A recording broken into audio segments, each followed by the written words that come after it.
Good morning, good afternoon, good evening, wherever you are watching in the world. My name is Sean Driver. This is, the Joint Collection, the local pundit, Racecourse Ramble, Two Beards Wrexham, Dazzle, Welsh Beast, myself. We run the After 90 Minutes, where we're going to talk about more than After 90 Minutes. This is 270 minutes? Not me, because I slept through the first half of the Mansfield one, but hey, what do you do when you end up working late and then you end up missing things? And so it has gone pretty much about as good as it could be. Look, my day, I've still got another match that's important to me.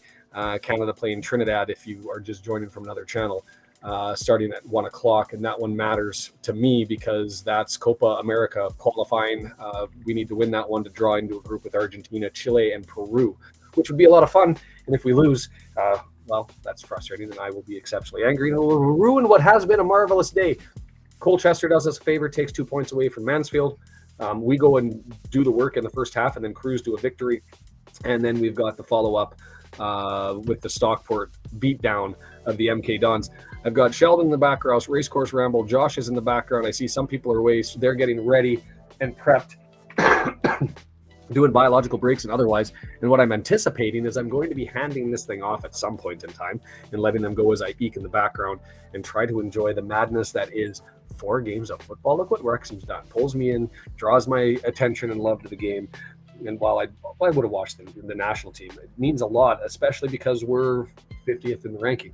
But as for Wrexham, you look at the League Two table, and we'll go into it in some regard. Lots to discuss about, do we like the fact that it was the Dons that took the loss and now there's a 3-point split behind them?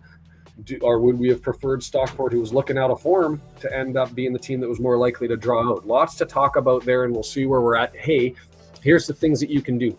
Wherever you are watching, and I see you there, and wherever you are watching, do the following. There are links down below if you're watching on my YouTube to the Racecourse Ramble, local pundit, Welsh Beast, Basil at Dazzle Publishing. Go and hit them, give them a subscribe. Wherever you're watching, hit a like button. Let people know that we're out there as we go and collect this 59 people, and we're going to do the mob. I see Sheldon's there. I see Matt's there. Josh yet to come, so I'm going to go ahead and bring the both of you guys in there. Somebody ducked out of the way, Sheldon, on that one. I'm curious. Good evening, all. They should be there in the jacket. How are you? You guys are live. You're in charge. It's been a day. Tell me. Let's start with Matt. How did your day start to take the Mansfield one in, the whole run with them, and what were your thoughts generally? And then we'll grab Sheldon and do the circle. It has been a super Saturday, hasn't it? With all these games, it's been really good. Yeah. I was delighted with that Mansfield. I thought realistically that was as good as we could probably hope for. I know Colchester looked a bit lively at points, but I think that performance, watching Mansfield, has given me some more confidence for Friday, to be honest. And maybe there's some recency bias because we've won as well. Maybe I wouldn't be feeling that if we'd have lost or drawn or something. But I think I thought it was actually a good game. The Mansfield commentators, I don't know if you heard the same commentators as what I did. Mansfield commentators were woeful. Oh my life.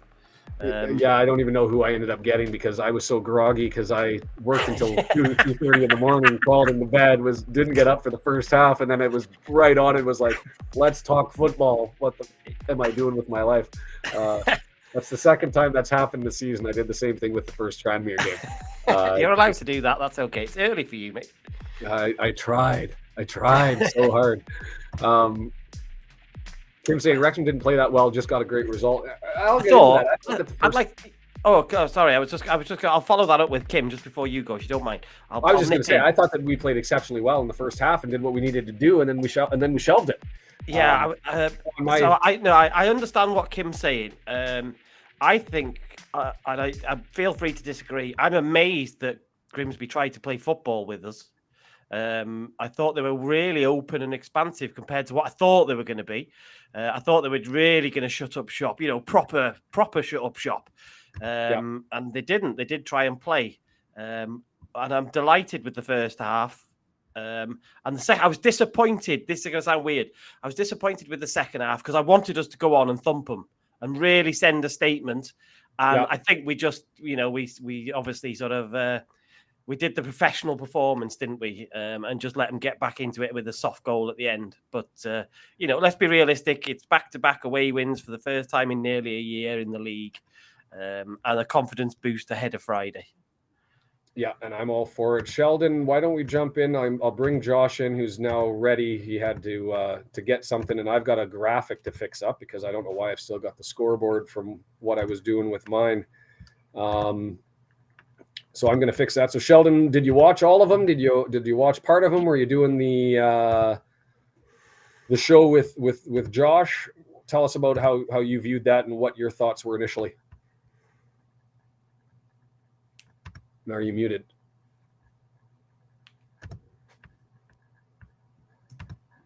Do I have you muted? I can't hear you. And that's okay. I'll see if it's just a flick of the switch and a button. I see a light lit up. Do we got you? I'm not sure if he can hear you. Well, you can hear me. I can hear you. Oh, you can hear me. We can't hear you. So it's an issue. Let me double check. I don't have you muted. I don't have you muted on my end, but let's pull Josh in. He can cover for it and tell us what he did. Hello. Do you hear me? I can hear you. So I'm assuming you were doing the watch parties. I don't know if you did the first game or not. He had to cover for you.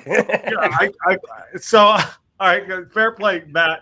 So I saw that you were doing the first game, right? And I was like, all right, I'm like, all right, cool. People will go watch that one. So I figured we would do our games, and then on the after we would do the post 90. But I was like, then Sheldon, about like 43 minutes into the game, about 5:15, he's like, hey, he's still sleeping. Are you up? And I'm like, oh Christ, whatever time it was. Like, yeah.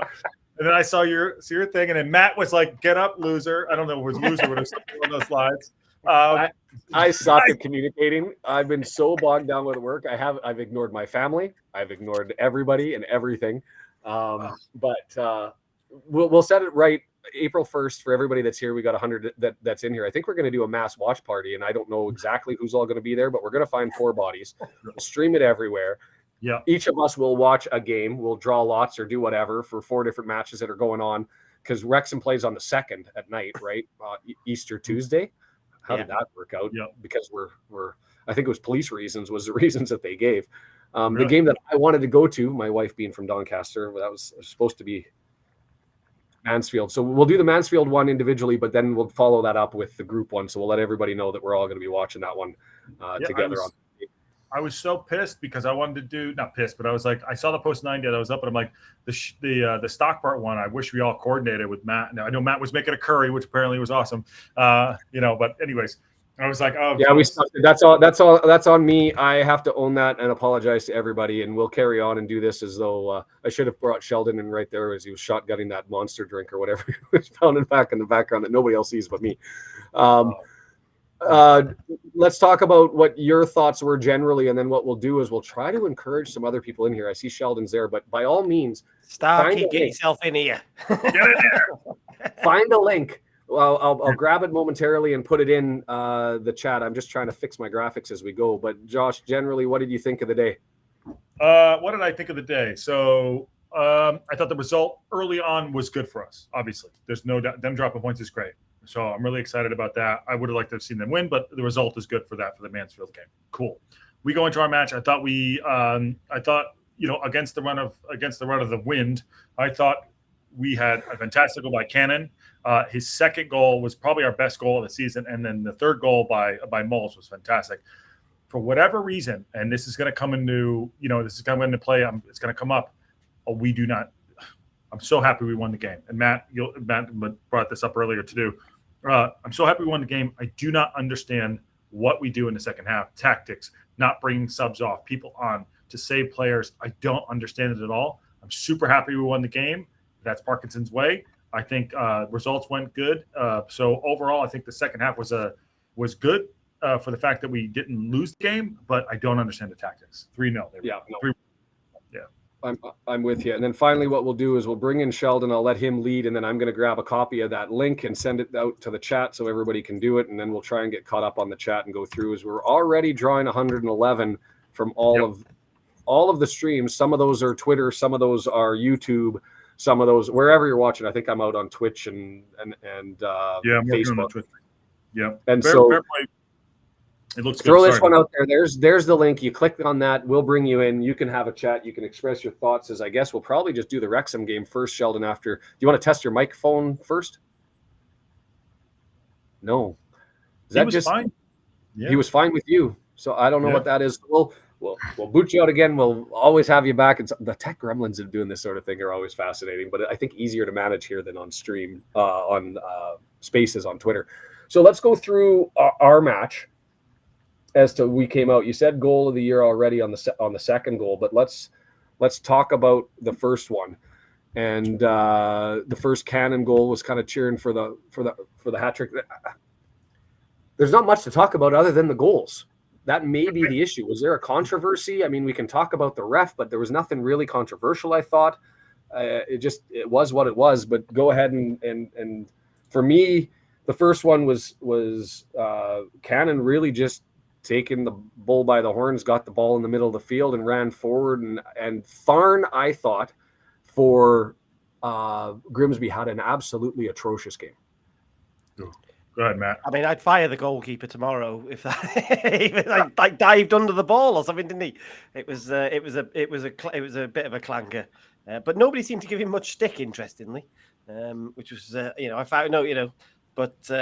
Yeah, I mean, goalie error, but if you don't buy a ticket, you don't win the lottery, do you? Yep. Yeah, I know. I get that. I just thought that both this play and then the later one where Mullen scored, Tharn had the opportunity to block, to do better, to clear, to do something. And in both instances, he gave it to us. But I don't know. How did you see that one, Josh? The first one, anyway, where Cannon just danced in and plotted it in the left part of the net. I felt, I think he has it in his locker. He doesn't do it all. Doesn't do it a ton. He definitely has a good shot on him. I think did he score the cracker in the FA Cup game against Blackburn? I'd have to bring that up. I can go ahead and do that while you guys are. While you're talking about the goal itself. Sorry, yeah. I would normally do. I usually I think that. Anyways, I thought it was a good settling goal. We don't usually get those early goals. So I think put our tails up. And to your point, God damn it, Sean, you're right. Grimsby didn't show up. So it's just Hugo says yes. They didn't show up, and the second half was just dead.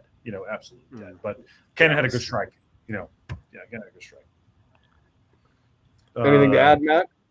No, I'm not on the first one's a goalkeeping clanger, but as I say, it's we'll take it every day of the week, won't we? Because we've been craving a good start and early goals.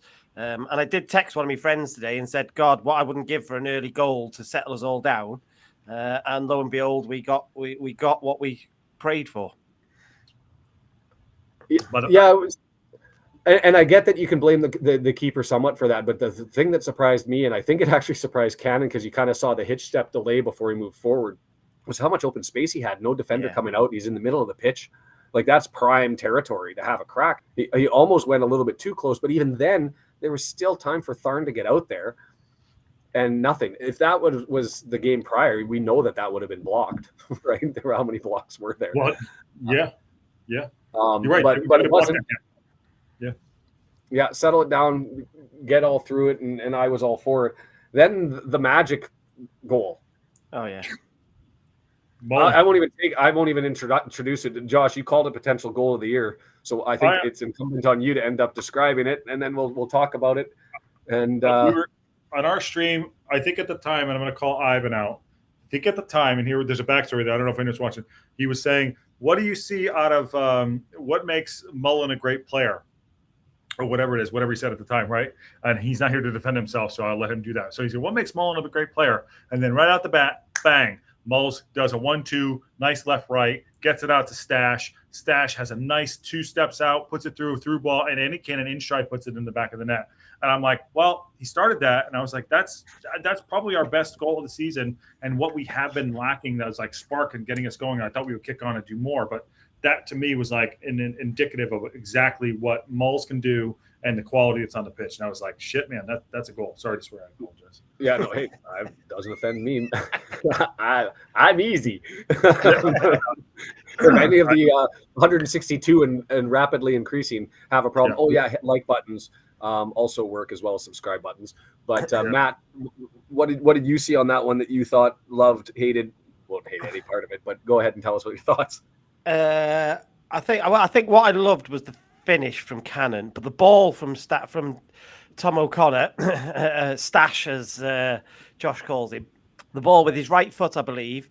The key to it is the weight, because that allows Cannon to hit that sort of, I'm going to say almost early, but he doesn't have to think about crossing it or what he's going to do. So I'm, that pass is a thing of beauty.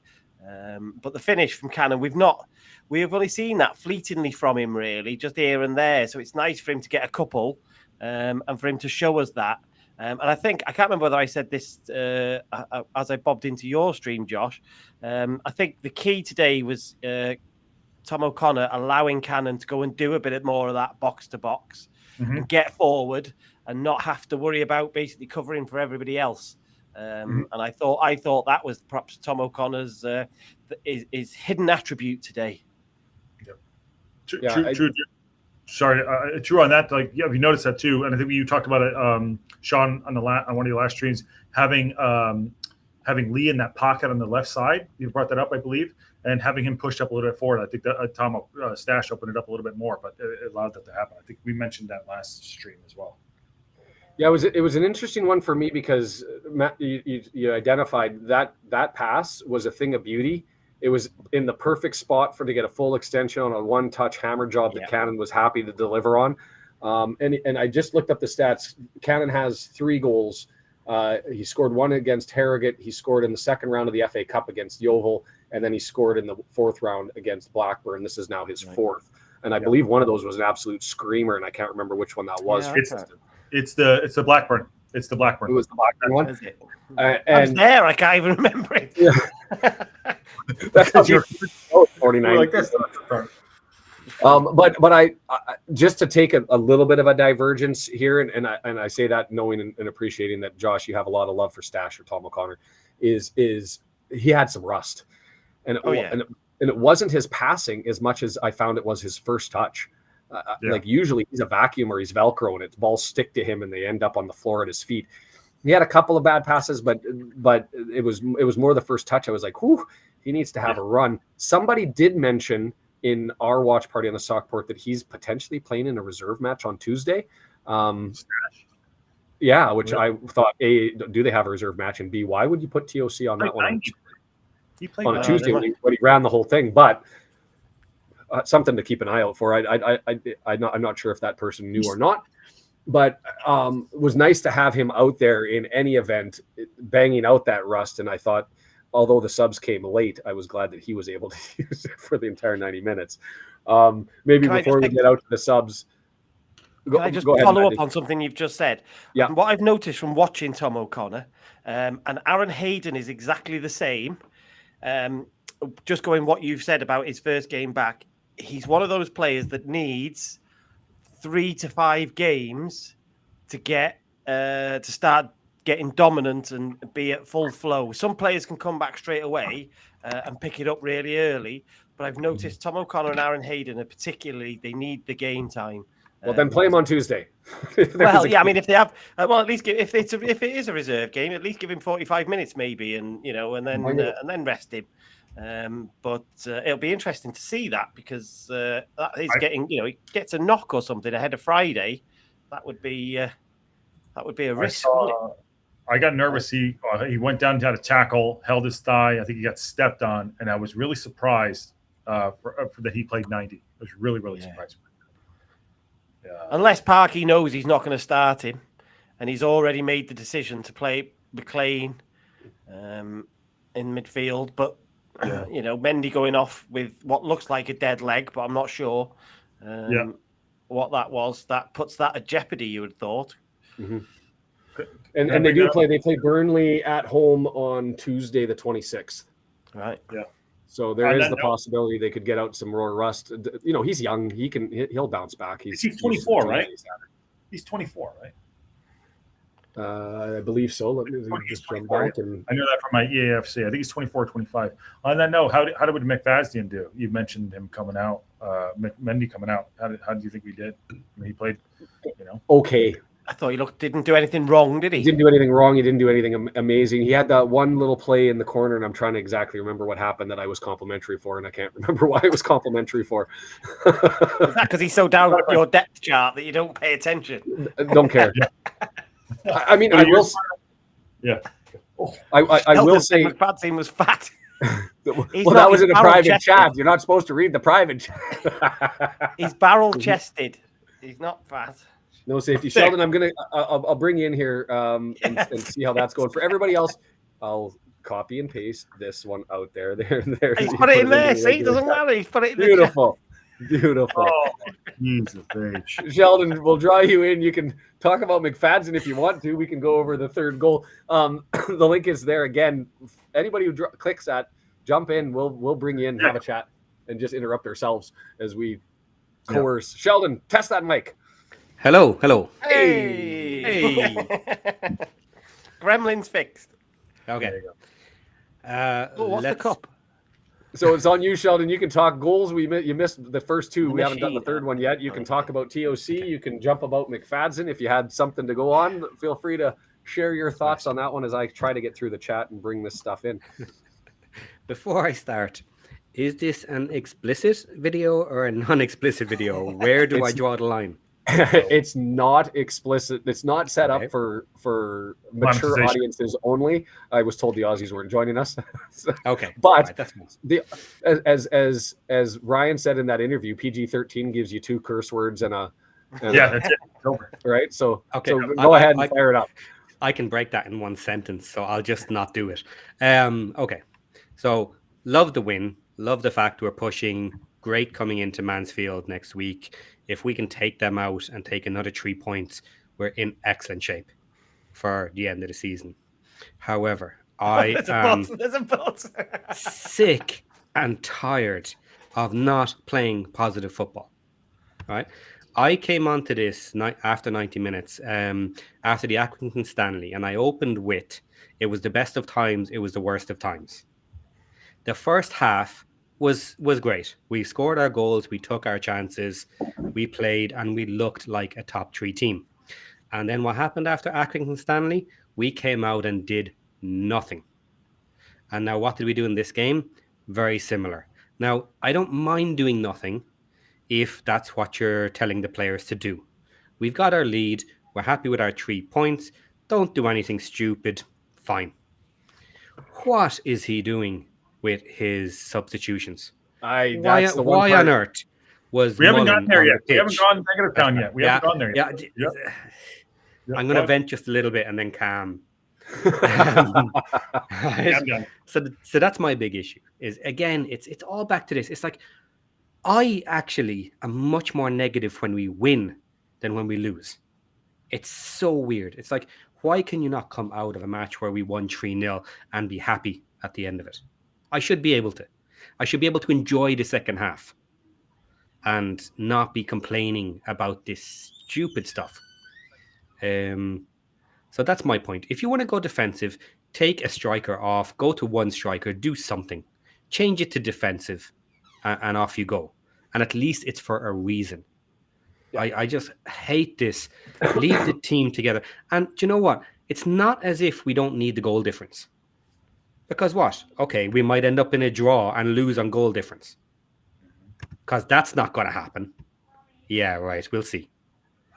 Yeah, it's like, I'm so annoyed. We won. And I want to come on here with a 3-0 and say, woohoo, well done. And well done to the team. Yeah. Because I honestly believe the team did what they were told. And I think there's probably people in our team that are completely unhappy with how they were told to do that second half. Yeah. And if you look at Stockport, how did Stockport play the second half? Well, they scored in the death with a 5th goal, right? Okay, but yeah, ignoring the fact that they scored, how did they play? They played like they wanted to score for the whole 45 minutes. Well, yeah. Okay, look. But yes, play, I'm with you. There was more desire to come forward with the ball and apply pressure than Wrexham delivered in the second half. For me, I don't care. Get me the 3 points. We're so far off the goal for difference thing. Giving away the one was unfortunate. But Yeah. I'm happy taking I agree. I'll try and relax. Right. Should we talk about a goal, or does Josh or Matt, do you want to weigh in on that one before we talk the third goal? I do agree with you. The issue is substitutions. That's on the subs. Yeah, I was just. We're always trying to think. You're 3-0 up. I'm just trying to think. Oh, Friday's going to be tough. I personally would have liked to see. I said Moles, I think is what I said. Moles and O'Connor, I think I said. I thought might have been good to rest ahead of Friday. Oh, just to not to rush O'Connor or irritate anything. And because Moles, I think, still is our most dangerous attacker. So I wanted to wrap him up in cotton wool. So I was just I was of the same. I think we're in the same boat, Sheldon. From what if I'm reading what you're saying as the same. And I was a bit frustrated for Jack Marriott.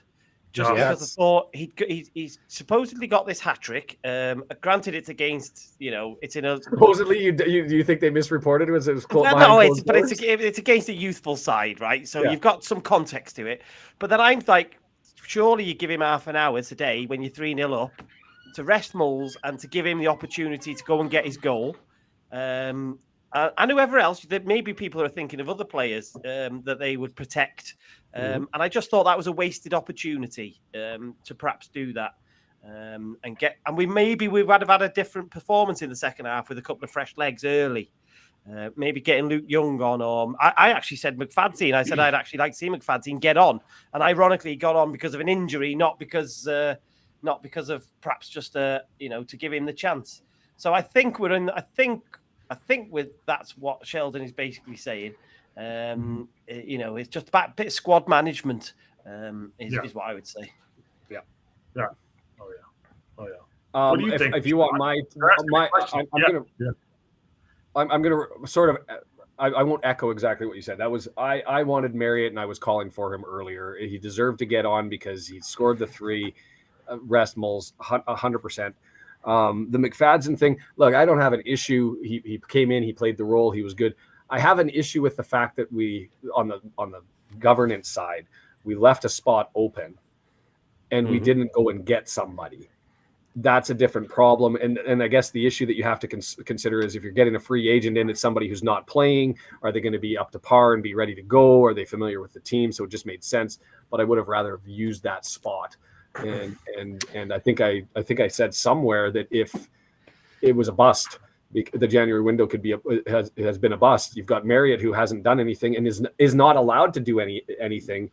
You've got Bolton, who's been okay. Today. Okay. And then who's our extra person that we brought in? Well, it's McFadzean. But it doesn't matter. But that's where I want to get to is but it doesn't matter. Let's look at the positive stuff. We're pushing for promotion. We're in third place. We got a 3-point gap. We had a good game today. We've got a massive 6-pointer against Mansfield, which if we control, we are all spinning, doing cartwheels, and everything is good as rainbows and butterflies all float around us. It's a good time. But Parky does make me ask those questions. And so, Josh, I'll let you go. And you had something to go on. I was just thinking the same thing about you. It's like we want to be so positive, right? And it's like almost, out of just like, hey, we got the 3 points, but I want to understand it. I'd love to understand why. The man management, as you just mentioned, I'd love to understand why. And wrapping in the cotton wool for sure. Games on Friday also too. Let's put it this way: the game's on a day earlier. It's on Good Friday, so we don't get that extra day rest. So what are you playing them so long for? And if we're going to go dead in the second half anyways, right, we're not going to actually put anything out. Why keep them on? Granted, we did give up a goal because I think we were sitting back too deep and, what it was. But, I want promotion. I don't care how we win. We'd be 1-0, 95th minute. Don't care. A dodgy goal. I don't care. But I just want to understand the man management. And Sheldon brought up a point earlier on the Stockport game. He was saying, are there other things at play? I don't know. Is it because what else is it? Are they playing crap in the during the week? They're not impressing. What is it, or is it like a time management thing? I'm not sure. But so you got to think about those. Like, why are they not coming on earlier? Yeah, I'm with you. I'm going to have to go into the multitask mode because I'm having a good time having the chat, but I'm also going to have to bring up the the preview to the football match of Canada and Trinidad as we go through it. Let's talk the third goal. A reminder for everybody: we're increasing the numbers that are coming and joining and watching live. Whether that's through the local pundit, whether that's through Matt, me, wherever you're at, Twitter, whatever. There's a like button. Go ahead and hit it.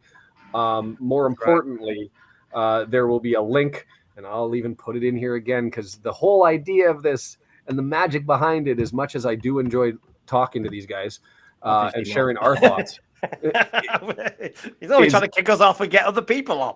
Yes, that's the whole plan. No, is to hear other people's opinions. Why did you fall in love with the club? Even from that, you don't have to talk about this game if you weren't able to watch it. If you had a question and you said, I wasn't watching it and I heard this or I thought this, just jump in and we'll be able to figure things out a little bit different because we don't have anyone. It's always nice when Matt or Baz or somebody's at the game and is able to say this happened away from the ball. There was talk about no Mulls chant.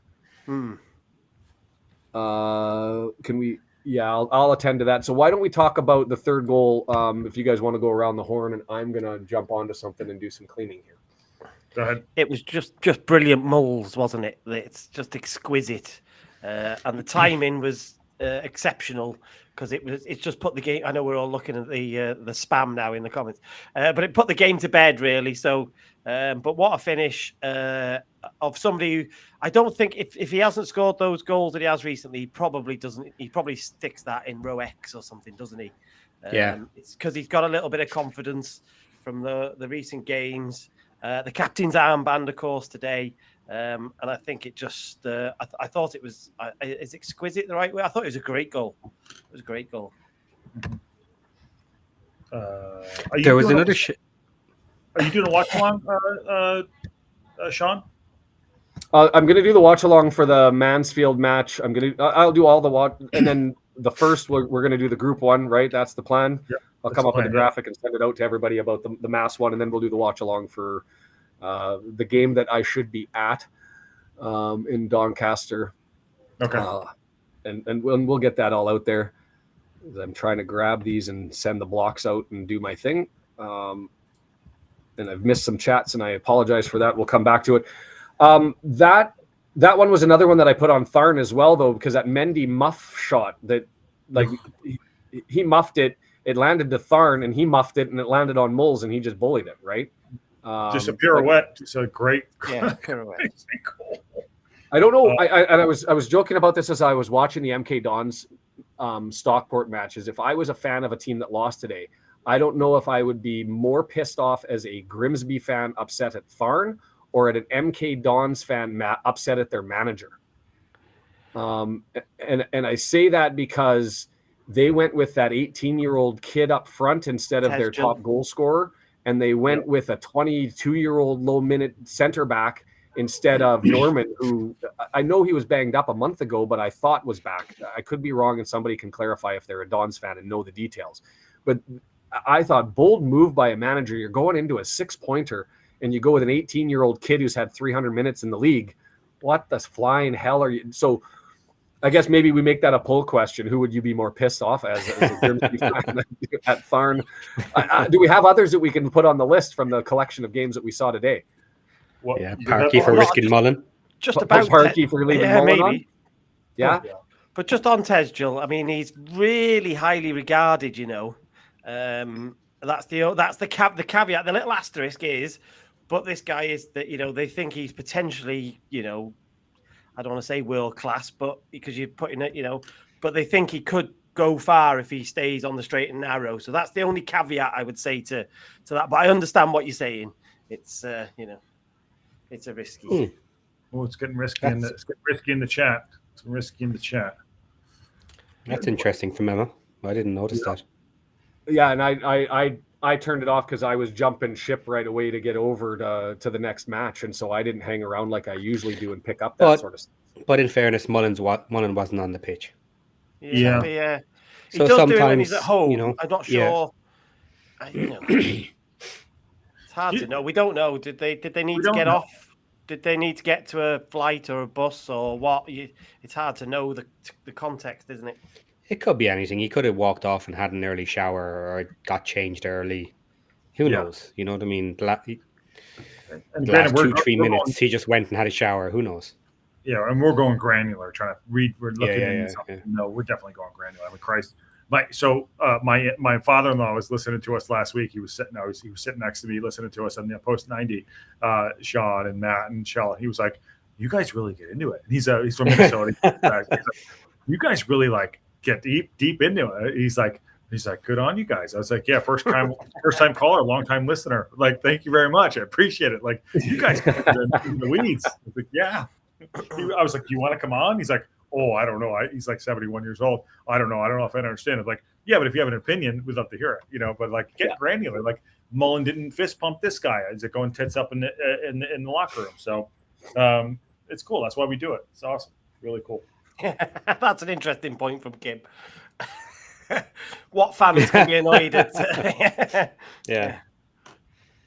Where's that one? Sorry, I missed it. Oh, I've got a It's problem with. I'm trying to multitask here. I can. The chat says I think Mullen's the type of player who would get annoyed if subbed off really early. He wants to play and push the team on. I mean, is that? Yeah. What do you think? Yeah, it's probably true. Or do you think he needs minutes? I mean, let's go back to what we were talking about earlier about some players need minutes. Is Moles one of those guys that you think he needs to have the minutes? I don't. No. But especially as recently we were talking about him.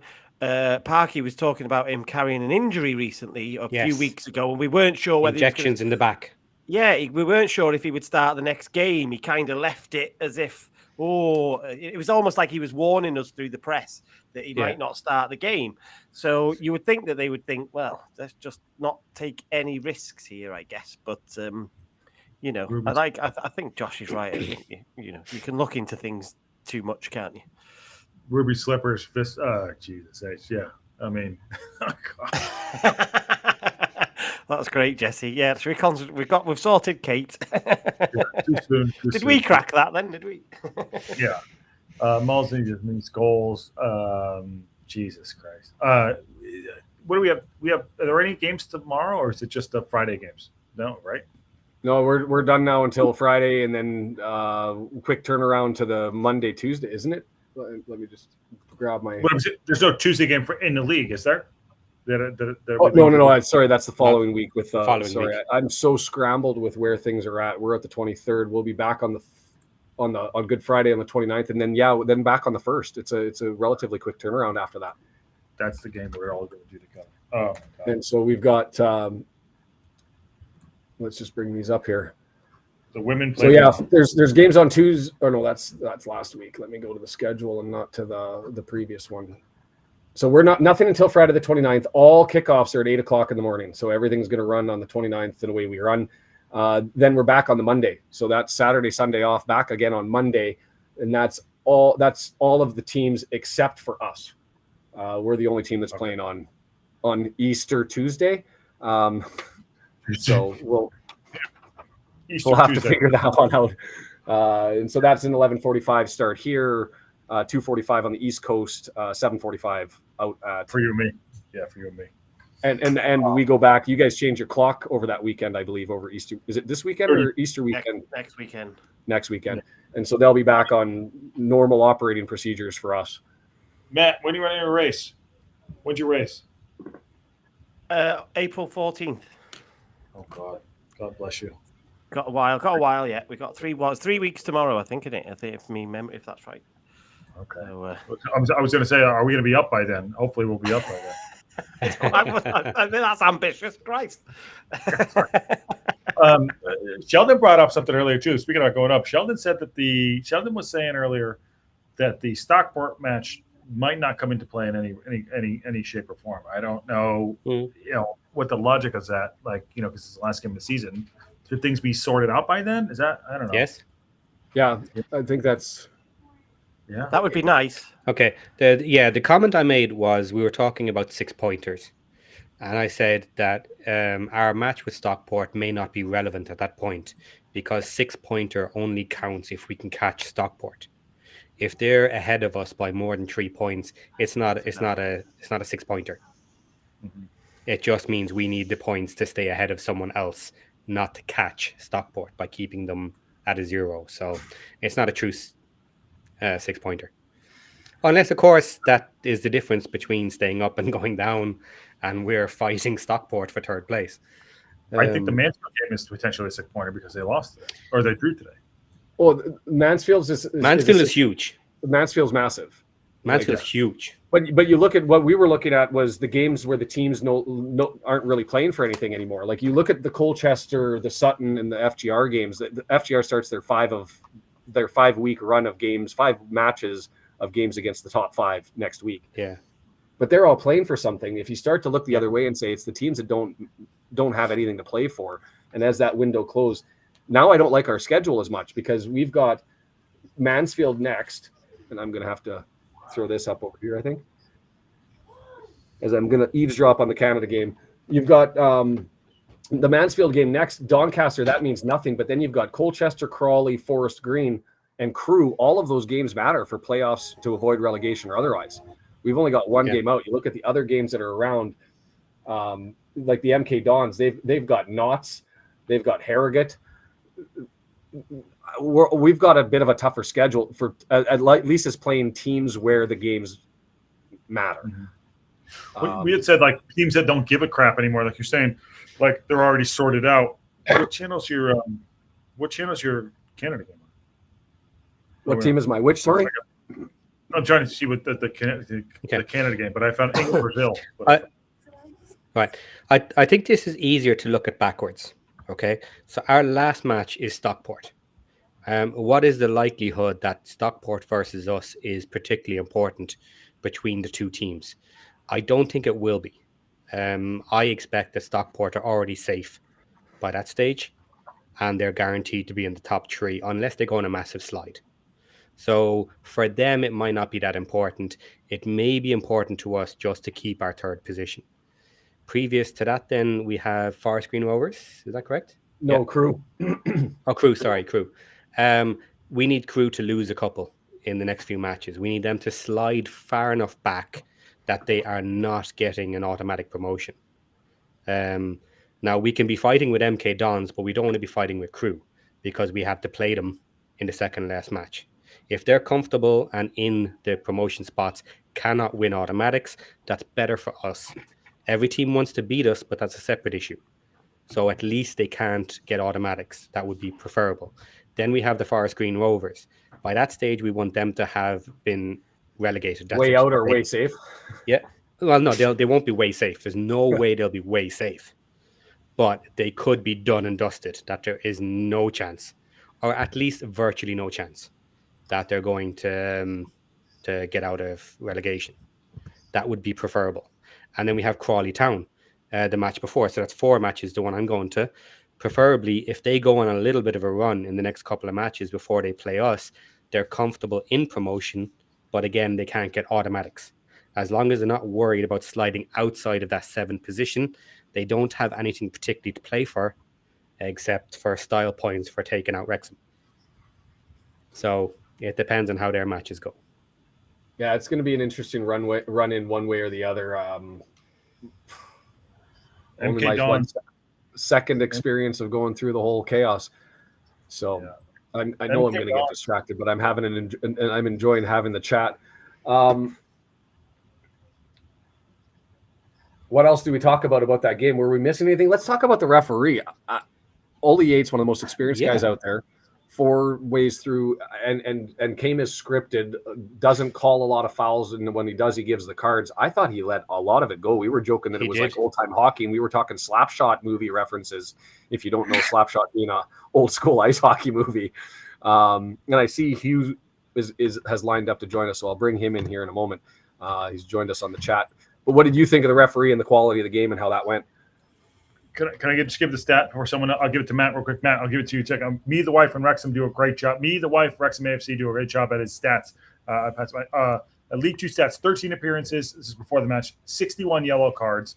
3 yellow to red, and 2 total red cards. 5 penalties given.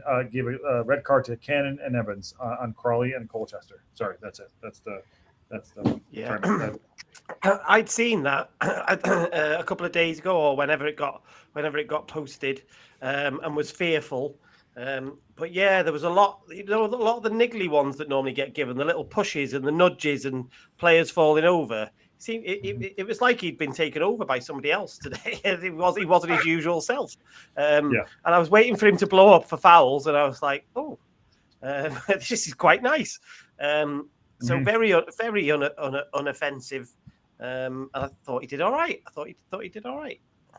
As long as it's consistent and it doesn't influence things where what you end up, I always hate the ones where you're either calling everything or you're letting everything play, and then all of a sudden in the 75th minute when somebody's at the whistle blows and you're like, what the hell is happening there? And that didn't happen today, so I'm okay with it. There were a couple of chintzy ones. Sorry? I said, or it leads to an injury. Sorry, this is the delay. I apologize. Yeah, and there were a couple of chintzy ones that maybe happened. I'm just going to grab Hugh in and see what his thoughts are. So Hugh, there you are, sir. Thanks for joining us again. I'm just going to bump Sheldon, who's just taking a break, and he'll be right back. Hugh, where did you watch the game from? Did you watch the games? What did you think of that? I haven't watched anything, but I did see the first goal on Sky Sports on a little link. So, as I said, I just listened. I was listening to you, Sean, in the first half, even into the second half. And then I went onto the Wrexham website to get my audio, because I do pay for that anyway. So I got, it wasn't Mark Griffiths this week. It was, anyway, it was 2 of the guys. I forgot the names now. Colin Henry's was on it, I think. Yeah, it was pretty boring to listen to, because you had 3-0 half time, but they did get a goal. I was a bit worried, but not that worried, no. But as you said, it was like a dead half, wasn't it? It was, but how novel was it? Yeah. Sorry? I said, how novel was it to have a dead half? When was the last time that Wrexham played a dead second half? Away from home, especially. Away from home, especially. We're doing it quite often. I mean, not on we purpose. did against Accrington, didn't we? We talked about it, But I tell you, I've got an explanation. You're wondering, yeah. I think, first of all, as I've said in the chat, I think that Parkinson is quite anxious. Somebody who shouts at referees and makes a big fuss about fouls, which, are valid, but he jumps up and down, shouts, swears, whatever, gets sent off a lot. He's obviously anxious. So he's going to be anxious about not taking off his best players. They've got a 3-0 win. Leave them there. I don't lose. I don't want to. Now, another thing I want to put into this. Pressure's mounting. The pressure's mounting. Yeah, pressure's on. But also, remember the things we did at the beginning of this season?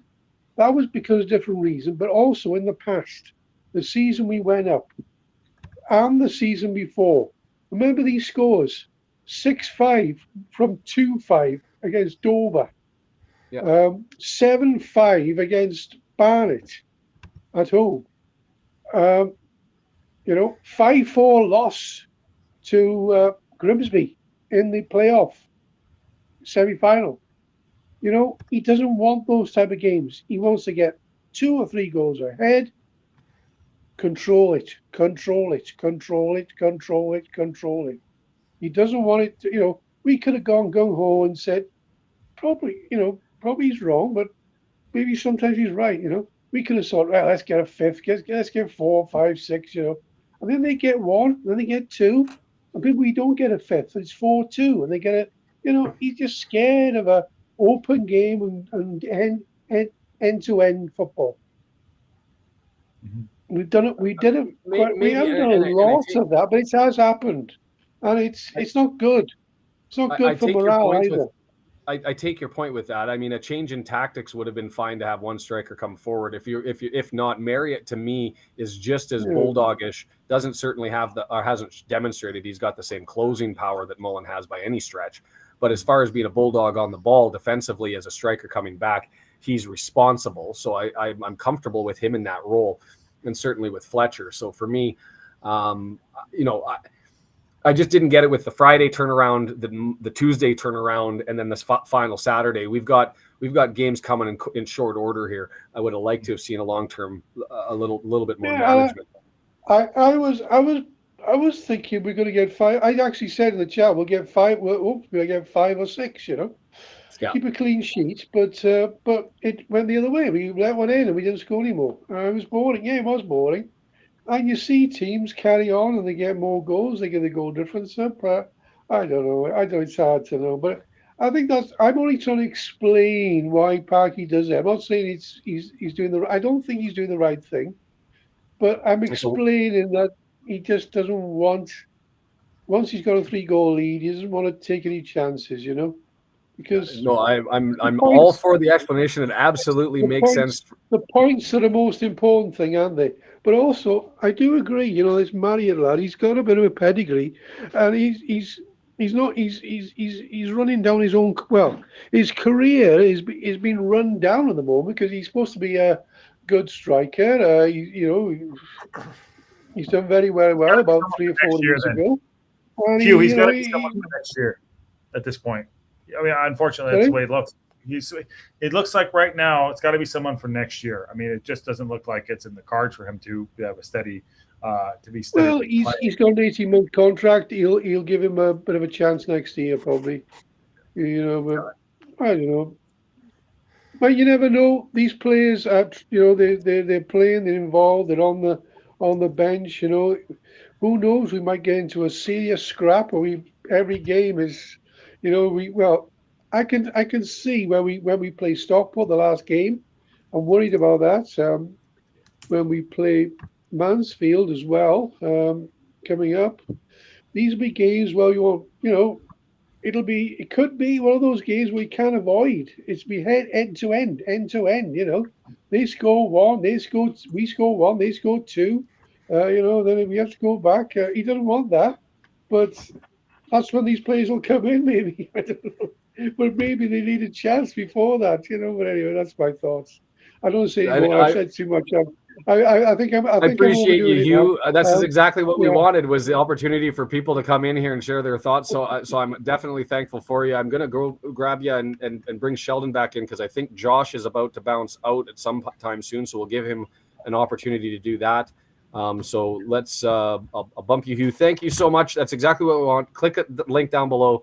I'll put it in the chat again. Come in and join us, and we'll go about bringing that. So Sheldon, just hold on. Josh, you've got commitments, so go ahead and tell us your wrap up and what you're doing over at the local pundit in the immediate.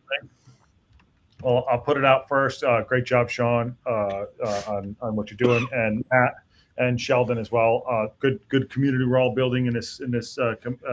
I think it's indicative of exactly what Wrexham is thinking. What the show will be about. So awesome to see.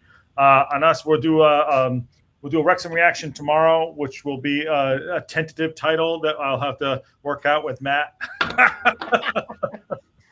You can have it. It's fine. No. I'm going with the sequel. It's fine. Go ahead, tell them what it is. Oh no! Don't want to spoil the surprise. No, don't spoil the joke. Tune in tomorrow to Josh's stream and to find out. Yeah, then Matt's on the week, and then again Matt later Tuesday. The Tuesday, and then credit to Sean, what he's doing here is awesome. But yeah, I'll be live tomorrow for the Wrexham reaction, and fun stuff, man. This is really great, and really just happy to be a part of it. And so we'll see you guys all soon. And I've been on for 7 hours now. At least you got 4 hours of sleep. There you go, Sean. You guys are great. All right, we'll see you guys soon, man. I gotta go take care of the rest of life. You know what I mean?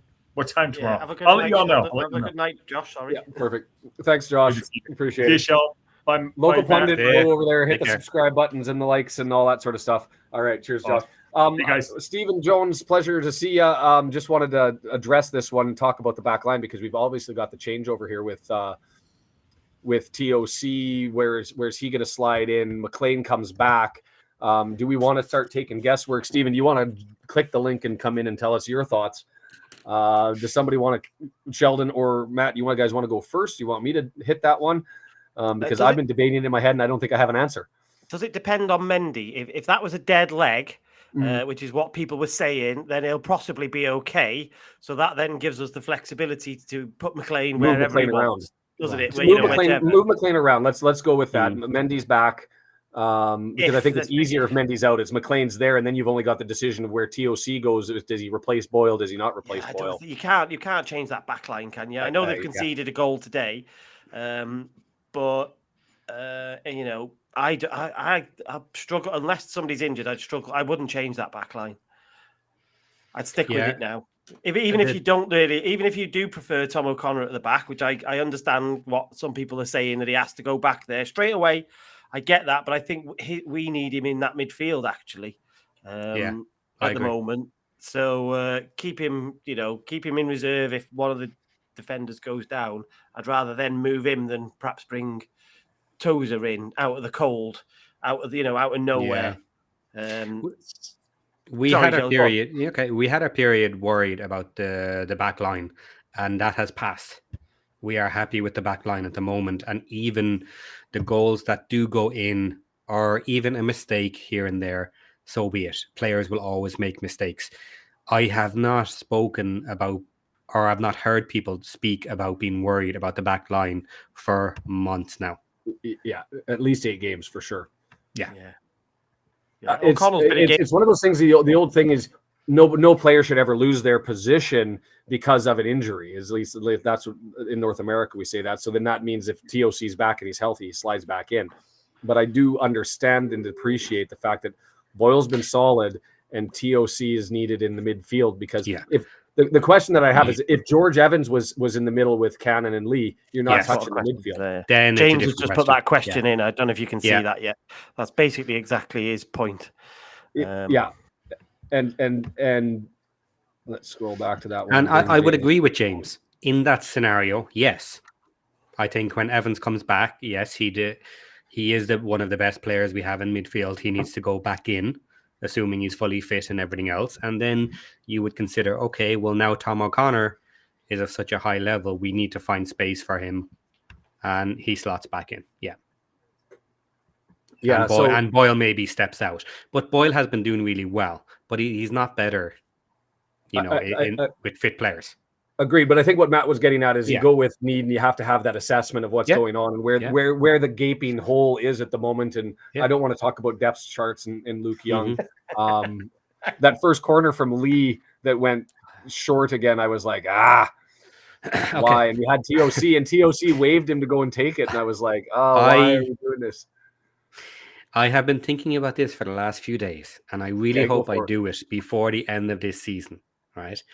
I want to make a video of every corner with individual players, and I want to make a video saying, okay, this is Lee's corners, this is whoever's corners, McLean's corners, and I want to do a nice little graphic, and maybe I'm trying to learn some editing tools, so I might try and put like 3 corners in one shot and track them or whatever and put them at the same time. I want to do some fancy stuff. I want to teach myself. And I really want to do that before the end of the season, before everybody forgets and cares. But I want to do something like that. I want to play about with a video. I want to show the corners, and I want to kind of see if I can come up with a definitive answers. Never take a corner again for some players. And maybe I'm wrong. Maybe we haven't gone back and remembered in the early days some lovely corners from certain players without naming the person with 3 letters. That's a little criminal, that one. How not, Kim just said, just title it how not to take corners. But I'd like to do that, and if I get around to the time, I will. Look at TOC's. Matt's seen more football in his lifetime than I will, I'm sure, but you could tell the distinct difference in the corners that TOC was delivering. He served 2 of them up, and they were both threatening in different locations. And you've only got to beat the first man, and you're better than Elliot Lee, aren't you? It doesn't matter if it goes out of touch. You've just got to beat the first man. It's like... I was even going to go worse than that and just make it anything playable anywhere in the box. I don't know why we don't just do a Notts County and just play a short corner routine now. seriously, if We're not scoring from them. Well, Yeah, that's if what he you're did not- the first one up. The first one up you- that he took was the short yeah, corner. but and I went, regularly, "Well, do that. If Lee's on the corners, just let's work it short and do something. I don't know why we don't just do that. Just work it to the side and then cross it. Something. Just try something different. Because to be fair, Mark Crichton said the defenders will be fed up because they run 30 yards up the pitch to stand there for the ball to hit the first man, and then they've got to sprint back. So even his own players will be like, "Oh, come on, Elliot, let's get this right, eh?" I'm looking at the FOTMOB stats for the game that's going on, the Canada-Trinidad game, because it's nothing but all Canada all the time, but we're not scoring anything. 3 shots, 77% possession, 91% pass accuracy, but we're not sniffing around. For anybody who wanted the update on what I'm suffering through while we do this one. Is it a qualifier of some description, is it? Yeah, we lost out. We went to Jamaica up on aggregate, and we were up at the half by 2. Yeah. And then we gave away 3 in the second half and lost to Jamaica, who actually took the U.S. just recently. They were up 1-0 all the way through until extra time in the Gold Cup. And they used the Gold Cup to qualify for the Copa America. It's now the first time that they've combined CONCACAF and Copa and the Oh, pray for sure. They counterattack, almost scored. They've combined Copa America as being CONCACAF and the CONMEBOL, whatever, the South American teams, for the first time ever. And so the pool has been picked. Argentina, Chile, Peru are all sitting there. Those are all quality teams that we want to run our World Cup qualifying national team up against. And if we lose this, we're going to get Honduras and Barbados again, which, not to slag those countries, but they're not the same level. So we'll see how it goes. There was a comment that was up there, and I tagged it and was hoping to get back to it, but I'm not going to go searching for it. Crewe is an interesting position when we end up playing them the second last game of the season. Yeah, that they may be looking to rest players for the playoffs. Is that a potential that if there's, because they're high enough up in the standings that they may end up having they'll be comfortable. Secured, yeah, and they'll be comfortable, and the game means nothing to them other than maybe a home game. But if they're more than 6 points off third, they can't win anything except a better position. Yeah. But they want to have their full squad ready for playoffs. Yeah. Yeah. So that's a possibility that could go into our favor. I was hoping, and with the Knots win last weekend or on Tuesday, whenever they played their last match, and having that win against Bradford and thumping them, I thought maybe they can draw back into this. I was hoping they'd put up some fight because I wanted them to have the belief that they were playing for something. I think that's been stripped from them today. That gap of teams that don't care or don't matter, and not from the fans thinking they're out, but from the players who think that they're out. I think that window's getting larger and larger. Yeah. Oh, go on. I was going to say, each week now it looks like you're going to have a team fall off.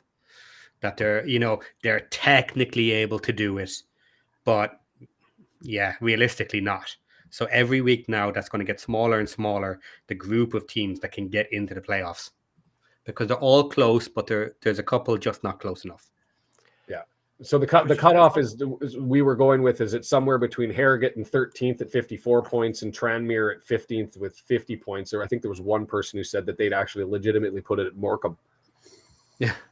So anyway, I was just going to follow up that and just say, I just wonder, with you saying about, might teams start resting players, the flip side to that is then if you run the risk of losing a game or two, do you lose momentum as well? So that would be the consideration. The truth is somewhere between the two, probably. Yeah. You wouldn't want to be going in after a couple of bad losses, but you also probably don't want to risk maybe one or two of your key, if you've got a key player or two. So that's the caveat on it, isn't it? And that is true. But that also is the same scenario then, that, okay, if we are winning versus Crewe, as soon as we get to the second half and we're ahead, they'll rest their best players, which is what we're supposed to be doing. They'll turn around and say, okay, look, the chances of us taking Wrexham down now, they're ahead. There's only 30 minutes left. Get our best players off, get them rested, we're done. The cutoff will be sooner in that sort of scenario. Yeah, okay. Where do we go from here? Do we try to continue to foresee what's going to happen with the Mansfield one? I mean, what type of Mansfield team are we getting? Their form, they haven't been close to being suggested to be off form all season, but they've got 2 losses and a draw in their last 5. They lost to Tranmere 2-1. They lost to the Dons 2-1. They beat Swindon and thumped Bradford City, and then a draw against Colchester. This is a team that didn't lose at all early in the season, right? Remember, it was all wins and draws. What are we getting from them? And I don't think they have injuries. I think Stockport's has been getting their guys back, but I don't think Mansfield has very many in the source of injuries. No. What are we anticipating there? Can I go first? Go first? Yeah. What we're getting? I haven't checked the table, so I could be out here. But from memory, we're getting the best defense, the best attack. Have they scored more than everybody else? 79 goals for is the best in the league as it sits right now. Second at 75. I'm just scrolling through. Goals against 37 is the best in the league. Yep. Okay. One of the top managers in the league, and a cauldron with Sky Sports, all the build-up, and a chance for them to come, and they will probably think if they win this game, they've got 2 fingers on the trophy, not quite a hand, but they can touch it. Maybe I don't know what the right metaphor is. So I think this could be like that Notts County game. Wrexham will obviously be trying to do the opposite to try and stay in it. Because I think there's an interesting point there from Michael. He says, "Are we still pushing for the title, or what are we doing?" And that's why I wanted a draw today in that game at the end, because I didn't want the team behind us to catch us up and the team ahead of us to get too far away. But I think I'm in the minority, though, because people seem to want Stockport to win it, and I was a bit taken by that. Well, I think they just see the MK is the team below us, so keep the distance and keep the delta, right? Yeah, but I don't know what you guys are feeling, but surely I want us to. If we aim to win the league and we fail, we still probably finish in the top 3. Yes. If we aim for 3rd and fail, we might finish 4th or 5th. I can't remember out. 4th, definitely. 5th is probably too far, is it? I can't remember. You get the idea. I get your point. And then who knows what? With the greatest respect, the playoffs can be a bit of a lottery in the end. Anything can happen. You don't really want to be in the bloody playoffs. So that's the reason I like that question from Michael. I'd be really intrigued to know what internally they must be thinking we're going to win it, mustn't they? Surely. Well, I mean, from Wrexham's perspective, we're looking 3 points in every single game and win out the whole run, right? And that's the message. And we're not going to look at the scoreboard around us, and we don't care what everybody else does. If we get a break at the end of it, we get a break at the end of it. For me, I wanted to draw, not really because I was pushing for the championship, but because I think that the MK Dons, and I think I still believe this to be true, I think the MK Dons have a better chance of qualifying for automatic promotion than Stockport does, despite the outcome today. I just think with Stockport, they've been too much off form. Yes, they look good today, but I don't know if that's going to hold. And Mansfield is stumbling. So there's a real opportunity to push for first, but we just keep on winning. What did I want? I wanted the draw because anytime you have 3 points or 2 points between the teams that are competing, you take the 2 points, even if that meant that the gap was narrower between us and falling out of it. I'm okay with that. Why? Because I trust us to do what we need to do. And I want to be able to push forward and strip points away from everybody else around us. Crewe, just because you weren't looking at the table there. So the Dons we have a game in hand over them. They're 3 behind us. So there is, a 3+ gap between us. Crewe, same number of games. We've got 5 points on them. And then interestingly, Barrow sort of drawing back in, undefeated in their last 5, 3 wins, 2 draws. They've kind of turned around their blip. They've got a game in hand on us. They've got 2 in hand on the Dons. And they're sitting at 64 points. So they're still sneaking around. After Barrow, it's a bit of a cliff to Crawleytown. You can make an argument that the Dons, certainly the Dons, but the Dons, Crewe, Alexander, Barrow are in the mix. But you've really got us, Stockport, and Mansfield in control, subject to a blip. And hey, I looked at the last 10 games before this one, and what's interesting is how bad we've been playing. And even though we're mid-table, in 10 games, we only lost 3 points to Stockport over that stretch. Or not Stockport, to the MK Dons, sorry, in that stretch. Oh. MK Dons, yeah. Oh, I thought somebody had scored. We missed another. We missed an opportunity, like wide open Okay. in the center of the pitch, and he drove All it right. right to where the goalkeeper was sitting. Right. This comes back to my argument that we are not necessarily playing positive football, because if we are fighting for the league, That's what then Kim said, by the way. That yeah, comment from yeah. Kim. So this is the question: are we fighting for the league, or are we fighting for promotion? If we are fighting for the league, every goal counts, because we may end up on equal points with Stockport for any position, be it second and third. No one cares. What if it's for first and second? What if it's for third and fourth? We are winning today 3-0, and we come out in the second half and we don't follow it up. We don't push. We don't play positive. Or we And- argue that we were securing the 3 points. But No, I don't know if that's no. That's against my argument. That's my point.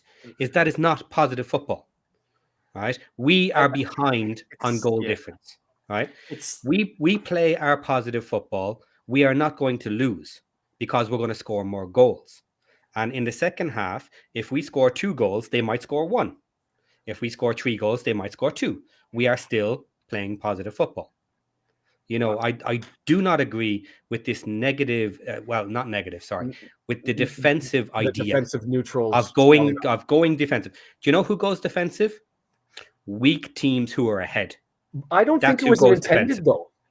I don't think it was intended, because if it was intended, I think we would have made some change. Well, I guess Parky doesn't make changes; he keeps it straight. Well, Maybe I'm wrong. I would, in most circumstances, I would have. Great save. I would have expected that we would have had Tozer come in and played for, add him in the back or something along those lines, and really shelled up, or taken a forward off and at least added another. Well, we didn't really have any other midfielders to come in. I would prefer, if Parky wanted to go defensive, that he actually went defensive. If he made changes and turned the side more defensive and said, okay, guys, we're 3 goals ahead. We've got our points. Don't fuck it up. That's okay. If he wants to do that, do it and stand on it and say, after the fact, if someone questions, you didn't score any goals in the second half. Yeah, but we didn't need to. We had 1. I changed the formation. We went defensive and we guaranteed our 3 points. I understand that. Yeah. But everything else that comes with this, I don't understand. No, I get that. I haven't seen Parky's interview. I don't know if anybody else has seen it. No, I haven't yet either. I'm assuming it's up, but I'm really torn on what you're saying, because I'm sure he would have gone out and gone, we've done a professional job in the second half, is how he will pass it off, won't he? Yeah, that's what we've controlled it in the ill of, there'll be something on it. And I guess if you love attacking football, then I agree. You should go out and try and get 5 or 6. That would have been lovely, wouldn't it? Really send a statement to everybody to go, Friday, we're your next Mansfield, Yeah. And this is kind of my point, is I hate half measures.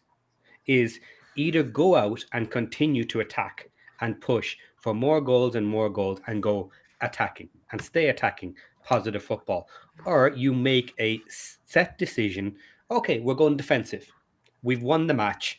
Don't screw up. I'm happy with that if he makes his decision and says, this is what I'm doing. But I hate this second half 0 goals. It makes no sense to me.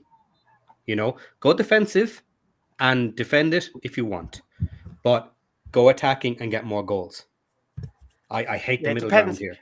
I was just reading Hugh's point there in the chat. In the private chat. And Hugh, you're messaging in the private chat, so nobody else can see it. I don't know if that's intended or not, but we can see it, but nobody else can. But Hugh just said that if you go defensive, you invite teams onto you. Yes.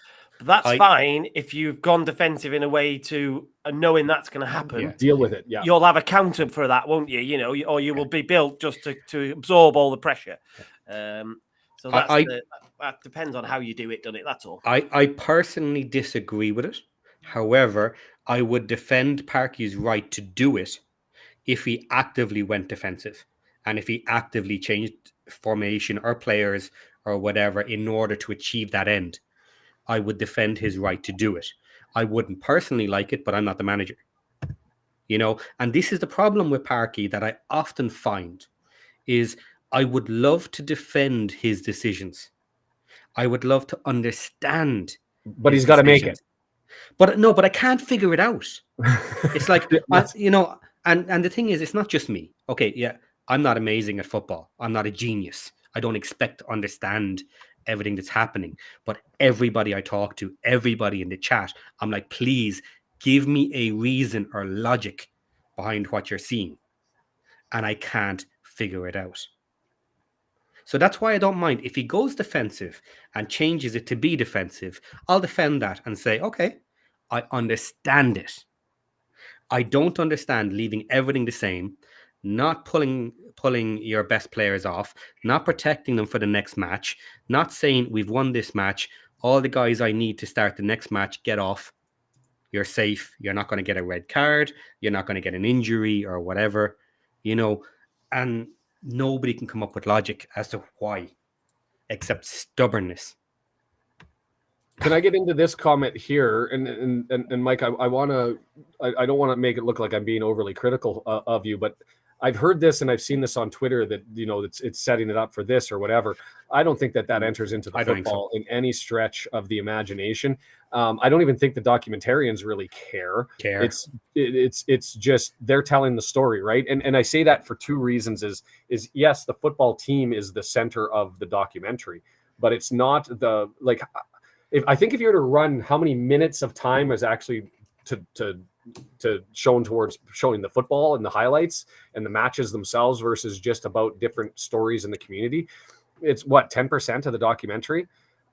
Sure, it drives some interest, but I don't think that they really care, and they're going to be able to find a story to tell because it's the story to tell. Even if it is, we got smashed and fell off the table, we were sitting in third place and we finished the thing 8th and everybody was woe was me at the end. Yeah. That's a story. I don't think it's about wanting to go and get success. I don't know if you guys have thoughts different than me, but I don't think that references into Parky's thought process or the players or even the club's management. R&R are going to be interested in it, right? Because they've got a marketing side to it. But I don't think that they're looking to manipulate anything or influence or encourage or hope. I think it's easier if we go up all the way to the Premier League in 4 years, not for them financially, but for the sake of the documentary. I don't know. My thoughts. No, I agree. I think it's not even that's not a consideration. Yeah, 312 it's people just reactive, isn't it? The documentary is reactive to that. And the weeks that we don't do well, they fill in with more community stuff. The weeks where there's a big game or a big event, I think then there's a bit more football. There are two issues with the new Welcome to Wrexham. And one of them is that they don't know how the season's going to end because they have decided the first half of the season is coming out during the season. April 18th. And the second half is coming out during the summer. So in theory, you almost have two seasons. You have the first half of the season, then you have the second half of the season.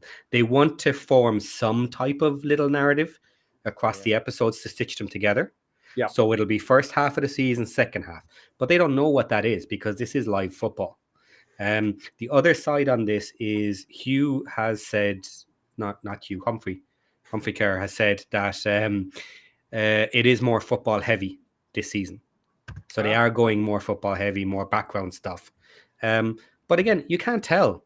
And some of us know some of the best seasons are when everything goes wrong at the end of the season. When your favorite character dies or when everything looks like it can never return, it can never get better, all this sort of crap. So having a bad season is not a bad narrative for a TV show. So I'm just going to jump in and cut off. I've got Steve just jumped in, so I'm going to add him. He's all sitting here. I'll just pick up on that comment from Starkey. Is in reference to our bit of filming that we did for season 2. That unfortunately it was cut out, but where we were in the Fat Boar trying to eat a match day burger with our good friend Neil Smith and the ladies as well, and they had a camera in your face trying to watch every chew of the burgers and then ask you to eat the burger and carry on eating the burger. So that's what he's talking about there. Good evening, boss. Steve Jones, a pleasure to have you. I think we all know who you are, if by title, if not having met you either personally or electronically myself. But why don't you, for everybody that is here, introduce yourself, tell us who you are, and your thoughts on what was an interesting day for the team. And you're muted. Let's make sure it's not on my end. I don't even have your mic showing up to change your gain, so I think that's on your end with your mic. My issue earlier, he needs to click on the settings button and change his microphone. Click on the settings button down below, you're saying? Yeah, in our settings below. So I'll bump you off, Steve. Stay with us and then give us a thumbs up when you're ready to go. I'll go back to the people. Whoa. I'll go back, and when Steve's ready and I see his gain pop up, I'll step in. Still waiting for a goal in the Canada-Trinidad game. 6 shots, 2 on target, 209 passes, and 8 freaking corners, 68% possession, and no love. It's going to go to kicks, and we're going to end up losing this thing, and I'm going to cry and smash things. I just feel it, and it's not okay. Do not ruin my day. It'd be worse if we lost today. You'd have double disappointment. Yeah, probably. This one, to be fair, I'm more invested in Wrexham than I am in the Canadian men's national team. I want us to do well. I want to see some players get over into England instead of just playing in Germany and Italy and France in the top divisions. I'd like to see some hit above the championship. Ike Ugbo did he come back? No, he's still over there, I believe, with Swansea, isn't he? We've got what's his name, Kone and Watford, that are on right now. But yeah, that's the push for me. I see he's gone and he's looking to come back with a reload. Where do we go from here? We've talked about the game. There wasn't much to talk about. That's the problem, is that game. It was the 3 goals and then it was the dead game. It was a dead rubber then, really, wasn't it? It wasn't, I felt it was. I didn't ever think that they were going to get back into that game. I know they did get a goal, so that sounds ironic. But I was never worried. I don't know if anybody else was, but I was never concerned, really. I thought we were managing the game. And I will say this, I've been critical of Ogonkwo for not coming out and rescuing his defenders when appropriate and communicating with them to end up understanding what was behind them as threats. Today. There were 2 instances where it's pretty clear to me that he said something and the defender responded, at least to know what was around him. And there was another play where they had a forward coming forward, putting pressure on the defender, aka the sort of the cannon goal that happened in the last game. And he just went out there barreling and grabbed it out towards the edge of the 18-yard box. And so I was happy to see that today. So I give him a thumbs up. Do we even care talking about Grimsby's goal? I think it just was one of those ones that just happened. So it annoyed me because I don't want the bad habits to creep in. Yeah. So when I watched it, my initial thought was, and I've only seen it the once, my initial thoughts and what I wrote was I thought McFadzean and Young didn't get close enough, quick enough to the lad who took the shot. So one of them should have closed him down quicker. I saw that differently. I thought Young threw like a basketball style pick, and he McFadzean had him, I thought, and Young. If you watch it again, have a look. That's what Live and I said on the watch party was that was a Young error, in that he laid the pick on McFadzean and he was going the opposite way, so that by the time he stopped and started to turn to try and get to the attacker already had the 2 feet, 3 feet he needed to be able to get the shot away. The point is 2 people shouldn't let the shot away. That is the either way. You got 2 people there in front of him, but it annoyed me because I was just like, don't let the bad habits in ahead of Friday. Is all I'm don't do something soft. Don't let those little silly lack of concentration. But ironically, it was 2 subs, wasn't it, as well? So maybe Parky's right. Don't change players. I'm just going to answer this question just really quick. This is a question as to the watch parties. I have goal videos set up for chants and all that sort of stuff. There's no canon chant. Everybody's talking about a Lion King chant or a Lion Sleeps the Night type chant or something. I'm looking to the people at Wrexham or Tim from Fearless in Devotion to sing something out and get a chant going for the Lion King, so that I can put that one together. No worries. I don't think we're intending to wrap up anytime soon, but and anybody else who wants to join in, by all means, there's the link again. Go ahead. Michael has an interesting comment there. With Arthur being younger, it's hard to shout at people older than you. That will come as he develops. He seems to take longer today on his goal kicks Oh, I to don't- set himself. Now, I completely disagree with this. I'm sorry. I don't care what age you are. That is your position. You're a goalkeeper. You need to be shouting at your defenders when appropriate. You don't shout all day, every day. You shout when it's appropriate. And end of story. Your defenders do as they're told. You know, you don't shout for no reason. You are leading that back defense.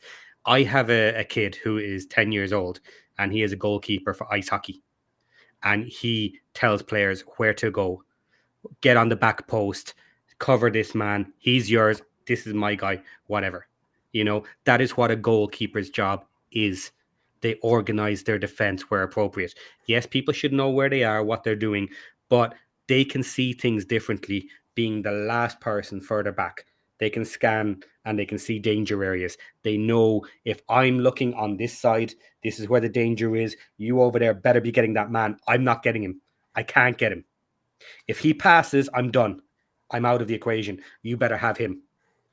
I agree with the position in that that's the intention. Do I also understand and appreciate that there may be amazing ball stoppers who aren't the most vocal, and I think that might be what Michael's getting at. Is it's a deficiency in his. It's a deficiency. That's exactly what it is. Yes, that would be my biggest deficiency that I think he has is his control of his back line and his communication with them. I go back to the back-to-back corners that Cleworth kicked out where he had time and space, but nobody talked to him, and he had his back to the attacking forward, so he just stumped it out the back.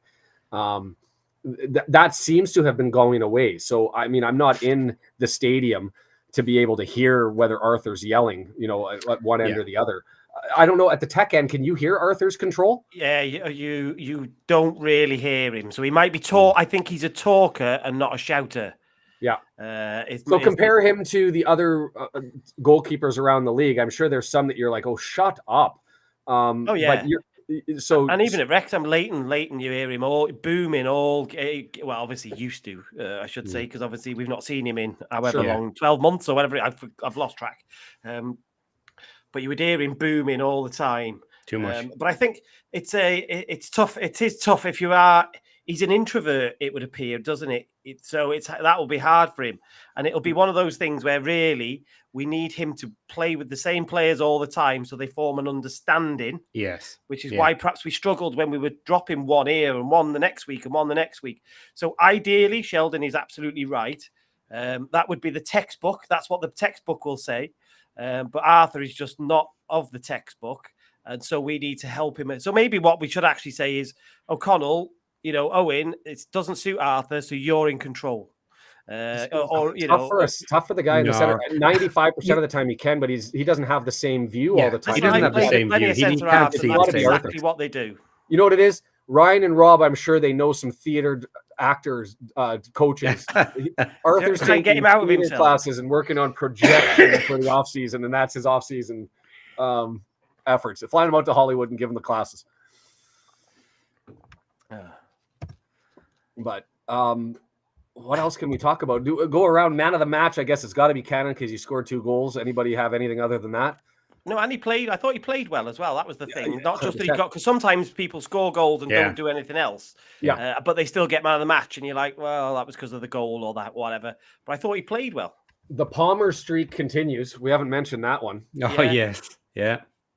3 goals, so that's above the average that he normally has. 1 goal, that's a .06 above what is the team normally allows, but still undefeated when he starts. So to me, you don't change anything up front. Going towards Mansfield, you don't change anything in the back. To me, it's just the question of where McLean slots in, Mendy's injury, and where TOC goes. Is that all we're looking at? Unless anything happens in training. Yeah. So, what else can we talk about? Was there anybody who had an exceptionally a game that you thought was a little bit below par? I thought Bolton had a good game. He wasn't really tested, but I thought he was tidy and he got forward and used his pace. So that was as good as we've seen him. It wasn't a very high bar, but that's as good as we have seen him. Yeah, I do like his willingness to attack the center of the pitch. It's just not always corner and cross. Barney, I think, has better crosses than Bolton does. If you were to line the two of them up and say kick it in the trash can from distance, I think Barney's plopping more. Well, we got Heat. Fisticuffs in Canada. We got to get a little excited on this one. But I think Barnett's a little bit one-dimensional in that, and he relies on his ability to deliver a little bit more. So I do like that from Bolton. Yeah. Palmer could take a lawn chair out on the pitch with him, and you'd still win. That was an interesting question there, Bolton. I wanted Bolton to have a good game, but to be honest, I didn't pay overly much attention to him. And the comment there was saying he deserved second man of the match. Do you think so? Do you think he played well enough to stand out and say I deserve my spot as first place? No, I mean he did his role, he did his job. It was an above average performance. It was a solid performance with him. Do I give him second man of the match? No. I don't think that the defenders were really tested. Everybody was on the outside.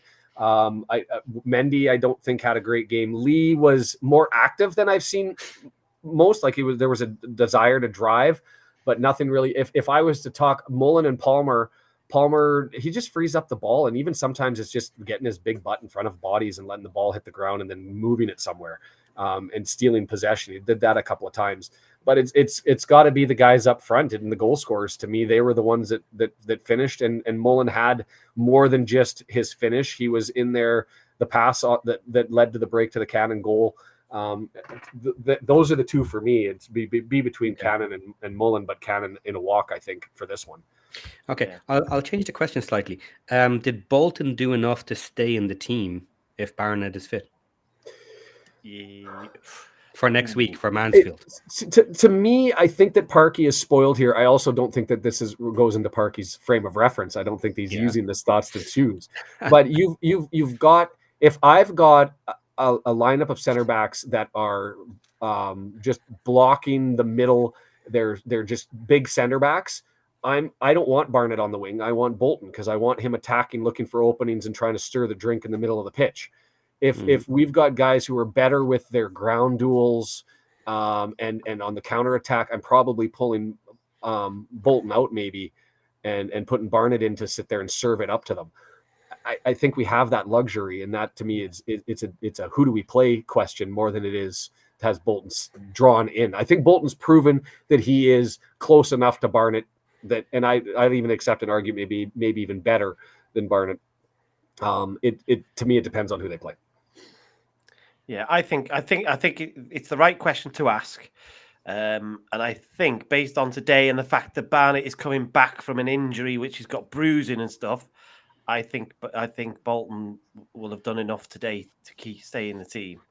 But that's a contribution of, as I said, the injury and at home, Parky will want to be attacking. So that's my guess, but it's all guesswork. It's all guesswork. Yeah, of course. My addition to that would be, I'm hoping / believing that Bolton's ceiling is higher, and that if you give him enough time with the team, he will continue to become better and better and better in the remaining matches. I'm with you there. If he doesn't, he doesn't, because the flaws I see in Bolton and the flaws I saw today was where I believe he was not in sync with the other players. And that's from not being connected, not having enough time to understand their movements, them not understanding Bolton's movements. Occasionally, they get out of sync with each other. Okay, that's a fair comment. Question down below, can we discuss the subs lineup?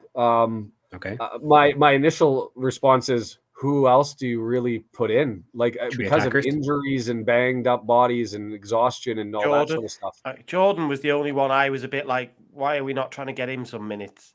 Especially because we put 3 strikers. Dalby sat on the bench, and I went, at the start of the game, I went, for the love of God. If we follow the script of being down by a goal and we go 3 strikers, and when we end up pulling Mullen and Fletcher off for Dalby, I'm going to end up fuming. Okay.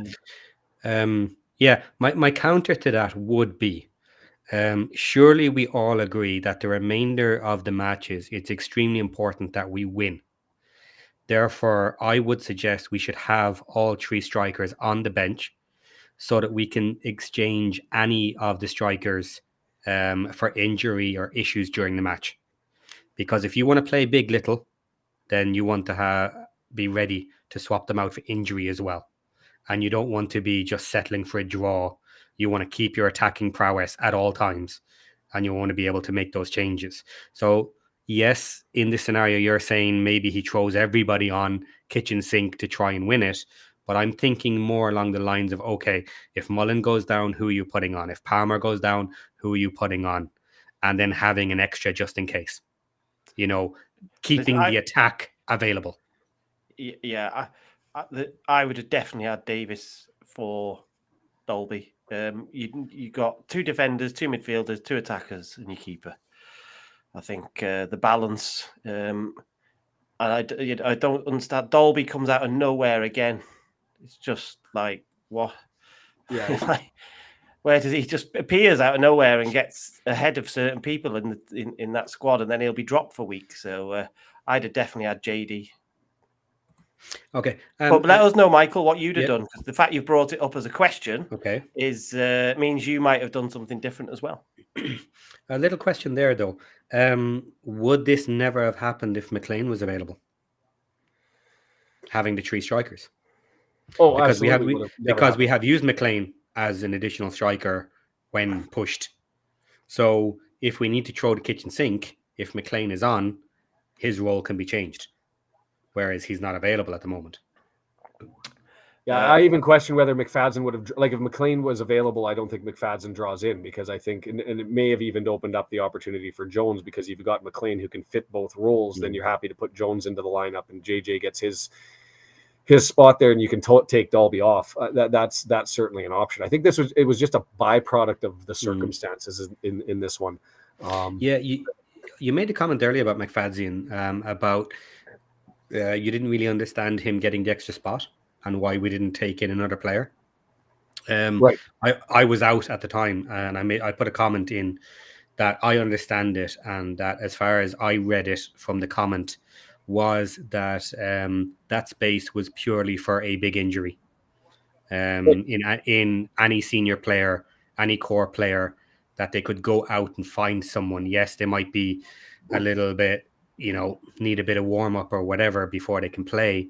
But if we get a disastrous injury to someone that we feel is a core, we can go and grab someone and pay whatever we need to pay.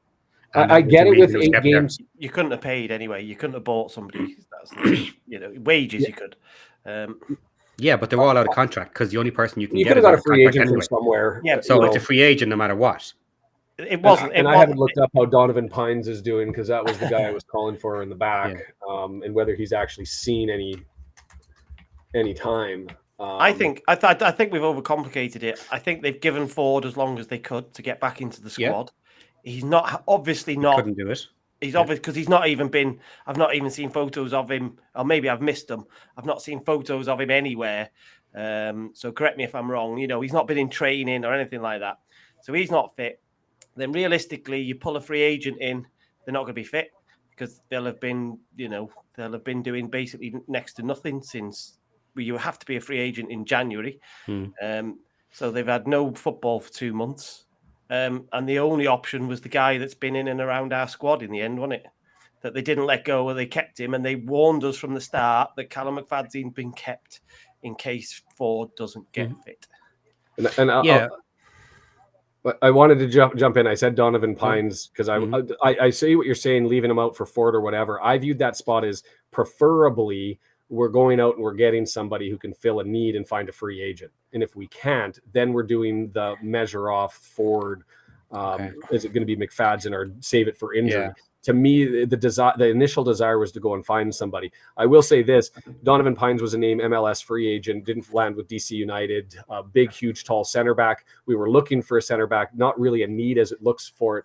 He got signed by Barnsley, which I went, I should have been more vocal about pushing for this guy when it all was happening. He, in the Bolton Wanderers game that he last played, he's now started the last 3 for Barnsley, 7.8 highest ranking on the Barnsley squad, and he's got 2 goals in his 3 games as a center back, and the highest rated on the team. There is some quality over in the MLS. The question is whether they can play the style, but a big, huge lump and body like that with pace. I was hoping they'd go out and get somebody like that. And it doesn't matter. At the end of the day, they had to fill the spot. And they've got 7 games left. You've got to fill the spot. And so you're not going to get a free agent. 40's not coming back. it makes sense, but it's not what was optimal out of those three options that I was kind of considering. Yeah, I'm taking a different tack on that than you. I didn't see that at all. I saw it as very much, okay, they are waiting for 40 to come back if he can make it. And that spot was literally for emergencies. We have the money. We can buy someone if we need to. And let's assume something happened to one of our main players 3 weeks ago. You could go out and get a free agent. And if they weren't match fit, you could train them for 3-4 weeks and then bring them on match fit. And that would still be better. That's on the assumption that a player goes down for the season, and neither happened. We didn't get a massive injury, so we didn't buy someone in. Ford didn't come back, so the last option was McFadzean to come in. And since we discussed this before about an American player and potentially the issues with paperwork and leaving all that aside, I do think that what we kind of came up with as a consensus was that the first American player is likely going to be a massive story, and maybe they want to keep that for a big event. Like so the documentary does influence the team in no, some ways. not necessarily a documentary. They're just smart about their marketing in general. And like it could be a summer signing in between seasons. Okay, are they keeping it for League One? Are they keeping it for Championship? That when they do take that first big American player, that's going to be a massive story, that they do it, at a later stage when it's a bigger name. Parky won't be interested. He wants to try. No, Parky doesn't. Tried and tested, doesn't he? So, okay, but do you think Parky's even looking at Americans? No. But I guarantee others are looking at Americans. Well, I would assume that Rob and Ryan like the story and would like to have a Canadian. But again, there's no rush. No rush. They're not pushing it. They're not forcing it. And I get that. They could do it now and get the story. Tom McGill is my potential Arthur Ogonkwo, depending on what happens this year, substitute, the Canadian goalkeeper that's third in line at Brighton. Okay. And he's already in England and can come over to the squad. For those that don't know, that with the visa push, it's a lot easier for Americans to get over. Mexicans ranked 11th, 12th, 13th, like in that range, you get all those extra points. If you've had international representation, you get enough points. You can go over and play in England quite easy. Difficult for Canada, who sit right today at 50th. If we lose this game, we drop out of 50, we ain't getting enough points. There's not going to be any more Canadians added. So that like the players that snuck in, good for them. But it's closing the door to that dream for probably at least another 6 months to a year. And anyway, we're waxing poetic about the summer already. We're at an hour 44. I know that Steve was saying, hold on, he was going to try and get back in and was having an issue, and I'm hoping that he gets another an opportunity to do so. The link is out there if people want to do things, as we're probably looking to wrap things up, I'm assuming. There's the link. I'll even show it in the chat if somebody, I don't think you can copy it from the video, but it's there. Grab that link and put it in and have a chat, and we'll see. All right. And then one thing, Matt's going to be bouncing out. Matt, why don't we look like we may be wrapping this up, and I'll go back and enjoy my second half, or maybe run a Canadian watch along. Nobody wants that. You never know. You never know. You never know. So Matt, you've got things to do and places to go. So why don't you tell us what's coming up this week for you as we lead up to Mansfield on Friday? Oh, yes. So we'll definitely be doing the podcast on Wednesday at 6:30 our time. And you run that live. Like, I just want to make sure everybody knows. We run that live similar to this. Yeah. So that'll be on YouTube, and it'll run in Twitter as well. And I'm not sure what I'm doing Thursday, because I've been doing this pre-match thing as well, which has been good to chat the night before the game, the sort of previews. But I'm not sure. What I'm doing on Thursday, so I might do that. But that'll be ad hoc, last minute, wing it type of jobby. So it depends on how my marathon training's going. Obviously, you see. So that's it. Okay. I don't know if we should wrap this up, but I also have Mike saying do the second half watch along. Sheldon, it's just going to be you and me. I think we've covered all of the bases as far as the Wrexham stuff goes. Watch the game, man. Watch the game and do a watch along and get into the second half and give everybody the update. And I can talk all about the 11 o'clock at night. And we can do that. I guess I should ask Matt, if you're streaming this, it's going to be live and people are going to be joining for Wrexham stuff and wondering why this Canadian's talking about things. Should I jump off and fire up a new one? I got a Wrexham shirt. It doesn't bother me. You do what? Do it. What? Do what? It's easiest, man. Just- It's easy. It's easier for you to all stay here, isn't it? It's easier just for everybody to It's easier stay to here. stay, So yeah. we'll do the disconnect, and if somebody comes in and gets angry, they can ask why is a Canadian Wrexham fan talking advertising Wrexham because we're massive and we're drawing in Canadian fans by. No, everybody have a good week. Have a good week, Sheldon. I might see you in any of the chats. Discord, yeah, Anyway, yeah. so enjoy your night. For sure. Thanks to you guys for doing this. It's been another blast again for everybody who's signing off because they don't want to hear me wax poetic about the Canada match. Go ahead and it won't hurt my feelings at all. Otherwise, we're sitting at the half on this one, and I'm gonna go ahead and cover this. Yeah, no, watch it, enjoy it. Hopefully, Canada win for you, mate. I need it because 50th is like the cutoff for the English visa thing. We made the World Cup and we've fallen apart. We've got good talent individually. Our coaching just all went to shite because of the blow up. So anyway, Canadian watch along. If you're signing up, I'll bring the stats up and sit here and chat with you about You just need to do this. This is what you need to do, right? Go on. Okay.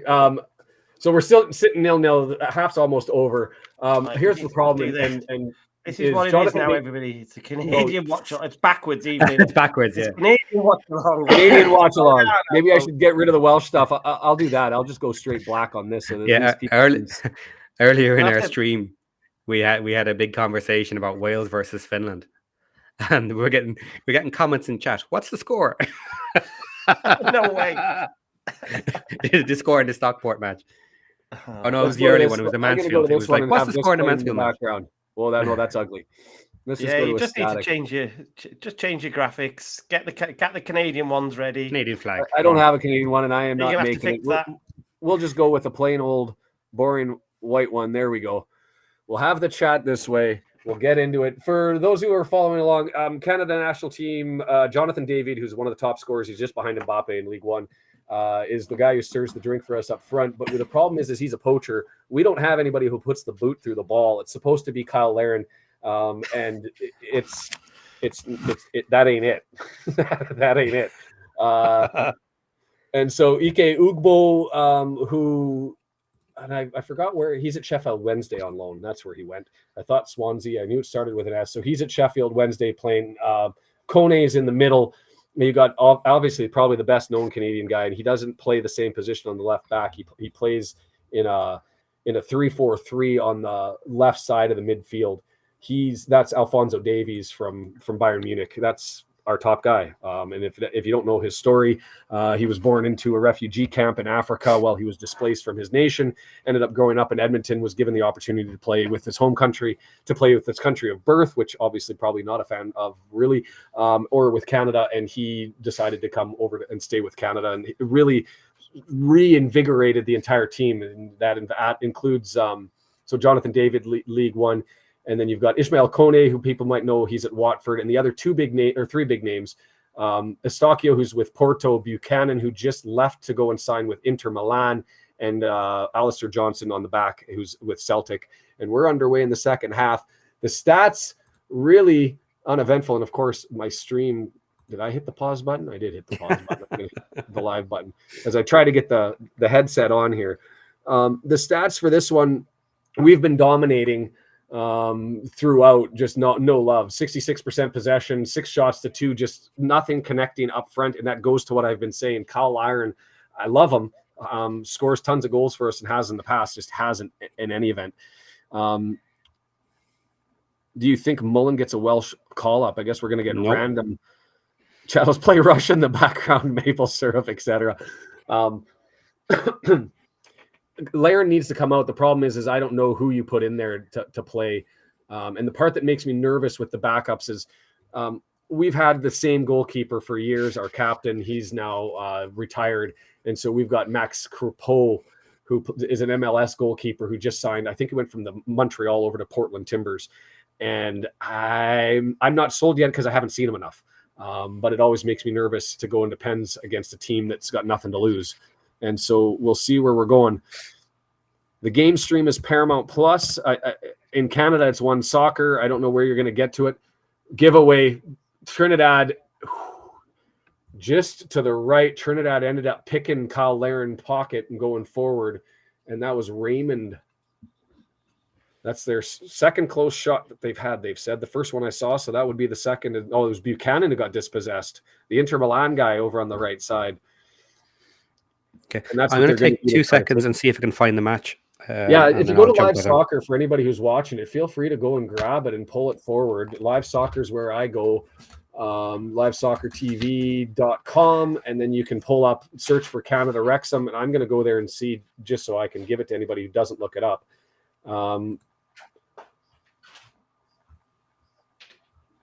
Live broadcast, and it only shows my Canadian ones on my phone. It usually lets me go to international coverage. So Rush in the UK and England, United States, it's on the CBS Sports Network and Paramount Plus. Rush throughout CONCACAF, and I don't see it being televised anywhere in the UK. International, Facebook Live, YouTube, or CONCACAF official app is what I've got. So I don't know if you've got Facebook Live and can pull it up for free. Might be worth a search for the people that are there. As we're going to go into our 8th corner.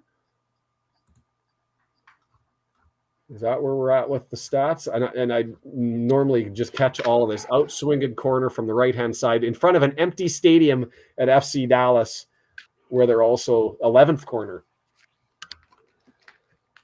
Out too high, going to be headed away, and it is. Garcia clears it, and they just thump the ball down, and Max is out near the midfield stripe. Problem, I'm well into reggae. And to be fair, Wrexham has a long history of Trinidadians playing there, as I understand. Somebody can go through that conversation. I don't know if we've had any Canadians. But yeah, so it's on One Soccer if you're in Canada. It's on, It's on Rush if you're anywhere in CONCACAF other than the US, CBS Sports Network, and Paramount Plus. And then it says international. So this is really anywhere other than CONCACAF in North America. It says Facebook Live, YouTube, or the CONCACAF official app. So I'd feel free to go and look at those as Davies puts it in the 18-yard box. Kone, the Watford man, gets it over to Johnston, the Celtic man, looking for Davies too far. Davies saves it. But it went out. So it's going to be a goal kick. I thought he was bringing that back in. And you'll have to let me know, Sheldon, if you're banging around for Facebook Live, YouTube, or CONCACAF official app. Maybe I'll copy and paste that. I'll just type it out. It says it's on Facebook Live, YouTube, or CONCACAF official app. And I don't know if that's a pay for the game or if they're just promoting the games. Right now, what's going on is you've got the Gold Cup, which is a North American competition with one international invite that they run every year. It's U.S., Mexico. Davies just took one into the groin, doubled over, and he's had to make a play of the ball as the Trinidadians were running at him.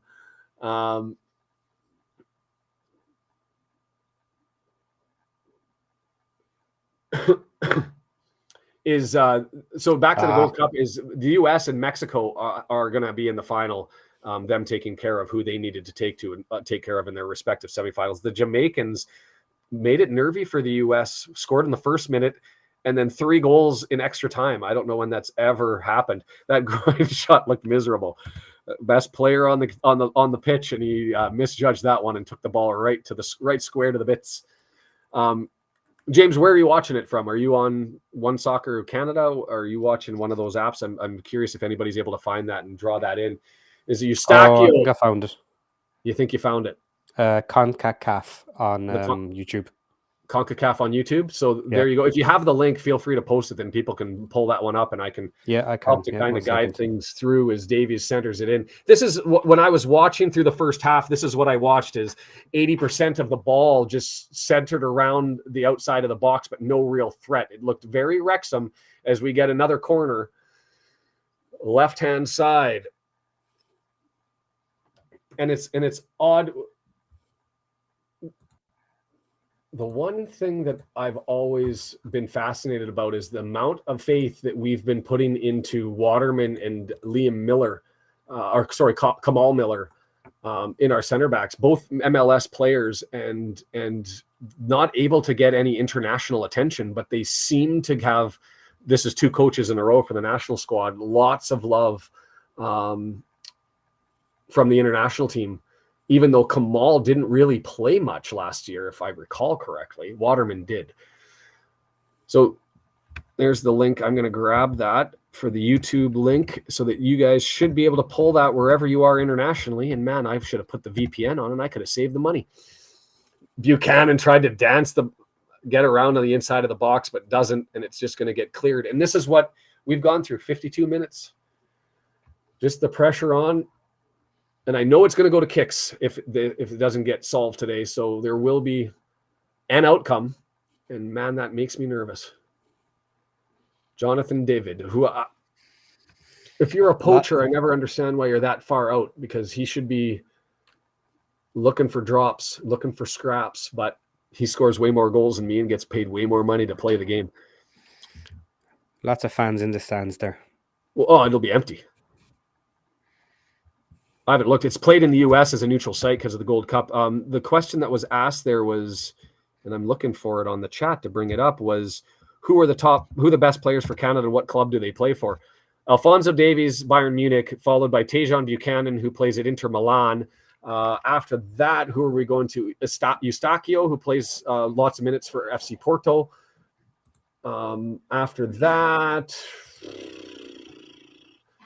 I mean, that's then you've got to drop into the second category. So those are our top three. The second category, Jonathan David, who plays for Lille in League One. And after those four, you've got sort of the next group would be Alistair Johnston, who plays centre back for Celtic in the Scottish League. Kone, who's with Watford in the Championship. You've got Ike Ugbo, who plays for Sheffield United. And Ugbo's been downward trending, both as far as his league appearances as well as his international opportunities. And he's got a 5.8 today, but he's with Sheffield United on loan. And after that, you take another step back and you've got Waterman and Miller and Crepeau, who are our MLS guys who haven't been able to get over. There's some other interesting names. Luke de Figueroa, and I'm going to pronounce that wrong. I'm sure of it. I'll go onto my bench. I don't know if he's on the bench today or not. He's actually English born, as I understand, but qualifies through a parent. He's with Fulham's Academy. He's only 18, and he's opted to play for Canada. He's got limited opportunities in minutes. He played 90 minutes against Ipswich Town back in an EFL Cup match, but he hasn't played a lot. But he's 18, and so that's hopefully part of the add to the future of the club. Is we're looking for people. Nobody ever picked Canada, right? Nobody ever chose to play with Canada, and Alphonso Davies changed that up. You go, and I'm going to forget his name. Born in Calgary, played for England back in the 90s, and an opportunity. And I'm at the 55th minute, 54 minutes, 48 seconds, and that was our poacher David who had that opportunity. I'm well ahead of you. Sheldon, go ahead. I'm at 55-25. 55-25. You're ahead of me. How's that work? YouTube's ahead 29. Of me. So you guys are I just crossed the 55-minute mark, so I'm going to be behind you guys. So no spoilers. It happens with this stuff when you bounce all over the place. I'm not going to be able to go to YouTube without using a VPN. So good to know that I'm paying for a service that's slower than YouTube. I'll take that up at One Soccer, like they care. Lovely pitch, by the way. And here's the interesting thing. Trinidad has two players, and the guy that's just coming on, they play in the Canadian Premier League, which is our second tier behind the MLS. And so you look at the squads and the quality of the players. We've got ponies. We just can't. This is the typical way that Canada plays. We're big favorites. We play a CONCACAF team, and we struggle. At least, unlike Jamaica, Trinidad doesn't seem to be a threat pushing forward. Yeah. So we'll see how that goes. As we still got 357 eyes on this one. I assume you didn't see the Wales-Finland match. I did watch that one, the 4-1. Oh, you did watch it? Yeah. I did watch, but to be fair, I was at work and I had it on my phone. Yeah. So I was really watching the goals and any controversies. I don't know where we're at. Yeah, no, K-Ron was having a big conversation with me earlier saying that the goals should have been allowed and all of this sort of stuff. And I'm like, seriously? 4-1 and you're worried about a goal not going over? It didn't go over. Like you look at Yeah, I the don't think. goals Wrexham got away with. Like you couldn't be sure that ball crossed the line. But Wales looked better because of Finland. Look, Finland is a part-time squad essentially. Yeah. They had one good player, Pukki, and he scored the one goal. So they should have looked good, you know, and they did. They played nice football. I've against added the link part-timers. onto my channel just by the way, just because I guess it's linkable more easy and not necessarily showing up potentially on the streams. But anyway, it's there for people who want to grab it through the side chat and grab that. So Hugo, thanks for that and logging off. I appreciate you joining. It's going to bother me now. He played for the English national team for years. And I remember hating him as a kid because I was like, how could you end up abandoning who coached you? And we're dealing with the same thing with Fikayo Tomori, who left Calgary and has been sniffing around England. Owen Hargreaves, born and raised in Calgary, went to Bayern, went to Man U, went to Man City, and he played 42 games for the English squad. And as I recall his early life, he played all of his youth soccer. He was only member of the team born in Canada, played at all youth soccer. His brother Darren and mother were born in Wales. He could have played for the Welsh team. And so maybe that's a curse, a double pox on Owen Hargreaves. He snubbed both Wales and Canada for England. But yeah, he didn't start playing football till he was 15. And then all of a sudden just blasted up and took off. And he went over and did his thing for Bayern, playing with the U19s. We've done the opposite with Luke, and I don't know how to pronounce Fougerols and whether they've anglicized it or not, but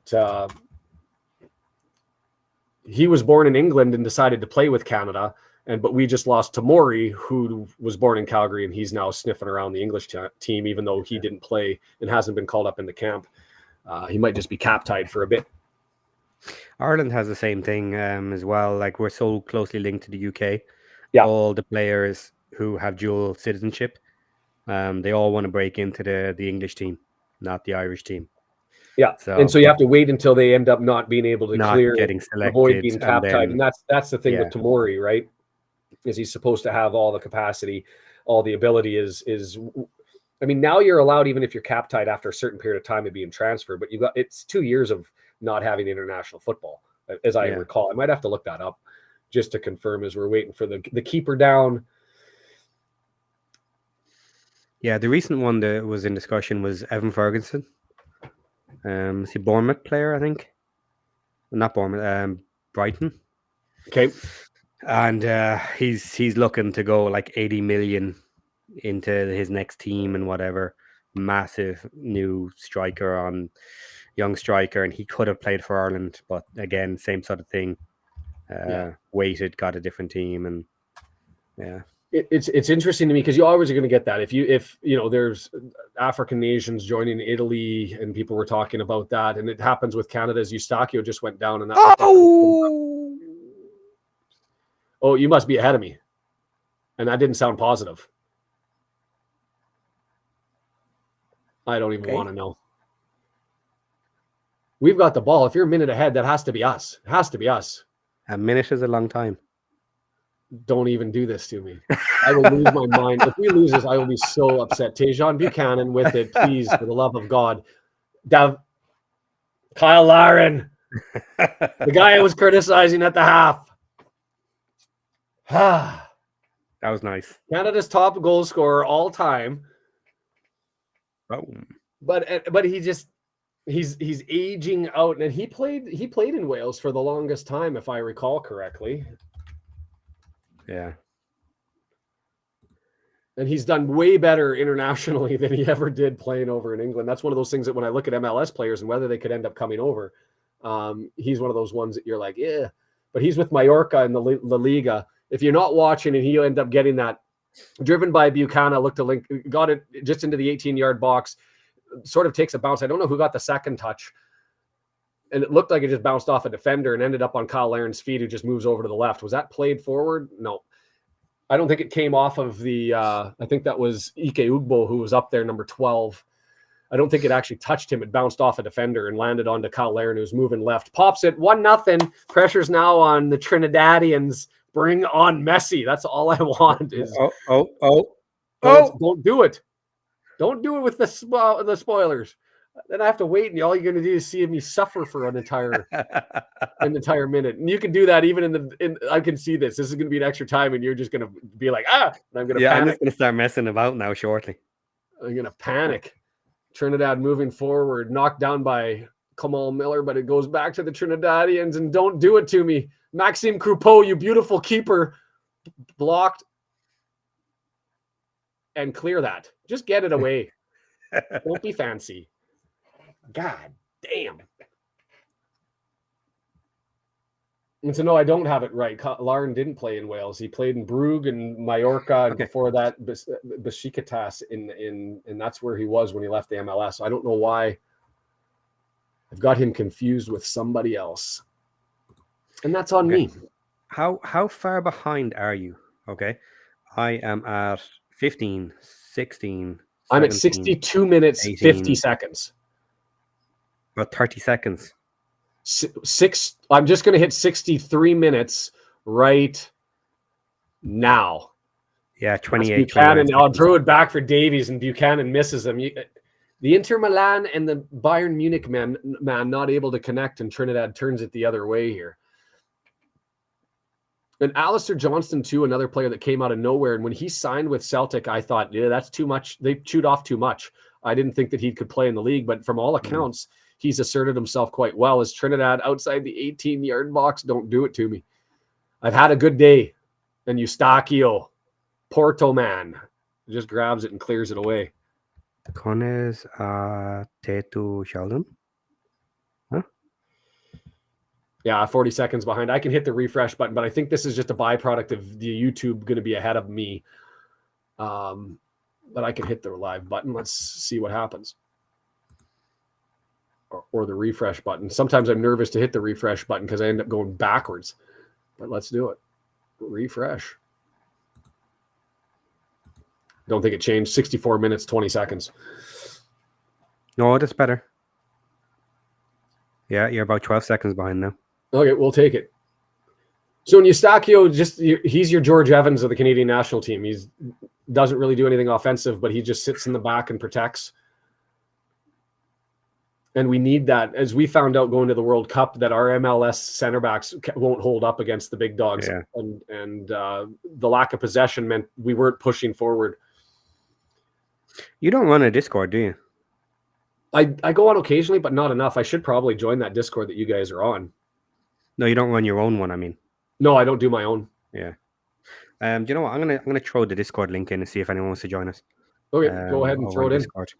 We just I'm thinking about it in 65 minutes and wait for this one. And then for those that are interested in the international football window that's happening right now, Trinidad into the 18-yard box, dancing, and guess who's there? Eustachio.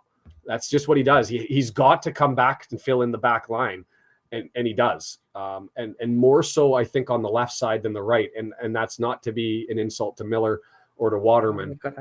But Johnston's a different level over on the right side.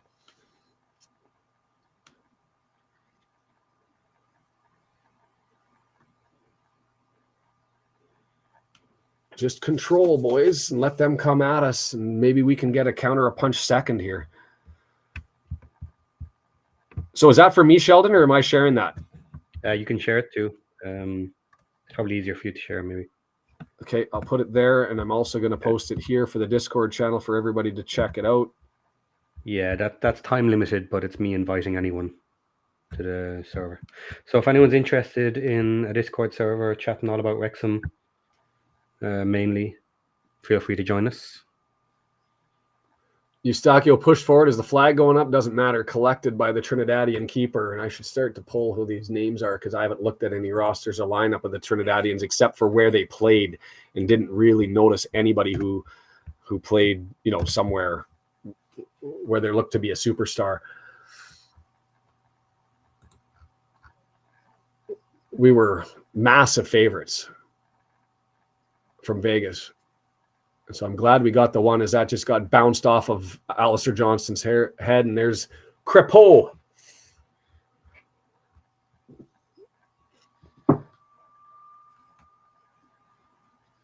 Could you imagine American and Canadian players playing on some of the pitches we played on this league this year, Division 2? Look at that! Look at these pitches. Well, I mean, there's infrastructure all over the place, and because it's the top soccer division, like this is FC Dallas's stadium, right? You play at BC Place, that's the World Cup stadium that's going to be used for Vancouver. The only joke of a stadium is Toronto FC's. They've got a temporary stadium, BMO Field, and I say a joke because it's been a temporary stadium since its inception, but they can't fill the big one, so they've got that one there. I don't know how they do. Like, you look at Bradford's pitch they had in that last game against Notts County. How horrible! Could you? And did you see Colchester got their pitch shortened? Yeah, because they were having too many pitch cancellations. Spots. Trinidad, Raymond, don't do it to me. Buchanan looking to block, and Crepeau punches that one out. That was a weird, awkward, interesting save. Come on, you've got to want to do. I don't know what that was. The pitter-pat save. Penalties are great. Sorry? You got to want to do penalties. Penalties are brilliant. No, you shut your mouth. Don't tease. If this gets to the Copa America and we've got a chance against Chile or Peru, and we don't get beat down by more than 5 goals by Argentina, I'll take some pen action. But we've got to get there. And sitting at 50th place, because of the visa issue with England and the opportunities that are available, and we did get 3 guys over there. Let's go and build on the momentum here. And it's hard to convince people to sign with you if you're going the wrong way because of sports governance, right? Yeah. These guys have committed, but Tamori didn't. That's a loss. And I don't know where he's playing. I was going to look that up. Have you been paying attention to the Premier League? I watch when I get the chances. We got a cross that's way too far by Buchanan. I don't know what that was. The reality for me is with work, I have limited hobby time for free stuff. And so so he's with AC Milan. Yeah, I guess they're a decent squad. Born and raised in Calgary. Played, then went over to Chelsea when he was 8. So he's been over in England for longer than he's been in Canada for his development. So that makes sense that he's playing in England. But I'm hoping that he does enough to be awesome, but not enough to make the English squad, and we end up picking him up. That promise. So in Schaffelberg, an up-and-comer, he's, I believe, just gone over to Europe and not playing over here anymore. And is he still over here? It looks like, yeah, he's okay. He's at Nashville SC. But 24, and that's what, right now I recall the press release is that it was the coach said that he's deserved the opportunity to potentially start because he's been so dominant for Nashville SC, which always sounds weird. Nashville SC. We're a bunch of the reason I asked about the Premiership was because of the governance question, because you mentioned governance. The amount of teams getting points with deductions for overspending. I did tweet about that. I tweeted about it because it doesn't make any sense to me, and that's what there's 2 ways that you can fix that.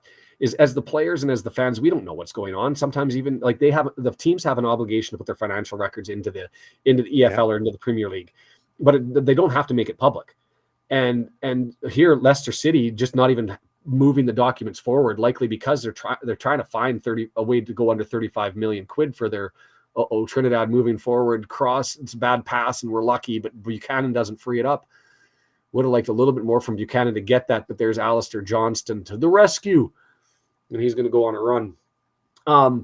I would have liked I would like to see the salaries of the players in England made public for 2 reasons. Is it forces the management, is we've got an opportunity there, that ball just way too far, just not connecting. But here's the other problem with the Canadian team is because of the soccer governance, they haven't played together in a couple of windows. Okay. And so we're just there's rust when you try and slam these guys together all the time. Public scrutiny of the salaries ensures that you're within your limits, because now the team has an extra concern, not going to be able to just push things a little bit and see how it goes. But the second thing is on player evaluation. If somebody signs on $1 million contract and is supposed to be all amazing, and they only pot 3 goals for the year, that brings criticism to the management. It forces the management to look at value. What does it do though? It does probably lower salaries for the players. So if you're somebody who prefers those salaries to be up, you wouldn't like that. Soft cap, hard cap, the light being shined on, it probably brings the salaries down. For some, they don't think that that's appropriate. We're getting close to yellow card for dissent here. Where's the backup, or where's the referee? Didn't like that call that went out into touch. They're having words, they throw it in, and the referee's going to come and have a chat with him and said, I saw it from way in the back and didn't even run up. That touched the player. Did you see the referee's motion? Like, I don't know where he saw it. He was off screen. There's no way he knew it. But I would have seen a yellow card for dissent there. Protect your linesman for that one. Yeah, one of the most ridiculous things I think about the governance there with the Premier League is they have decided to do a cutoff in the middle of the summer window transfer. So the idea would be that you have a set number that you have to make, and you can make that number by selling players. Yeah. But you only have like 4 weeks to sell these players in the start of the transfer window. So everybody else during that period says, I don't worry about governance, tough shit. I'll give you 50% of what the players want. Take it or leave it. Leave it, yeah. You get left with your players. You can't sell them. Hold on, for a reasonable opportunity here. value. Davis doesn't make the touch, and it doesn't roll to Buchanan. Davis should have worked for that one. I haven't looked at that rule yet. So you can't sell your players to come in under the value, and everybody else says, no, we'd like you to lose points. We're not going to help you by buying your players. It's ridiculous. The cutoff should be at the end. At the end of the summer transfer period. So either you made a transfer or you did not. I'm Brighton, Hove. I've been good with my numbers. I'm fitting in, and I know that you, Everton, need to get bailed out for the second year in a row over the 3-year average, and I'm going to say, we'll talk to you later. But at least if you do it at the end of the transfer window, you have 2 things aligning at the same time.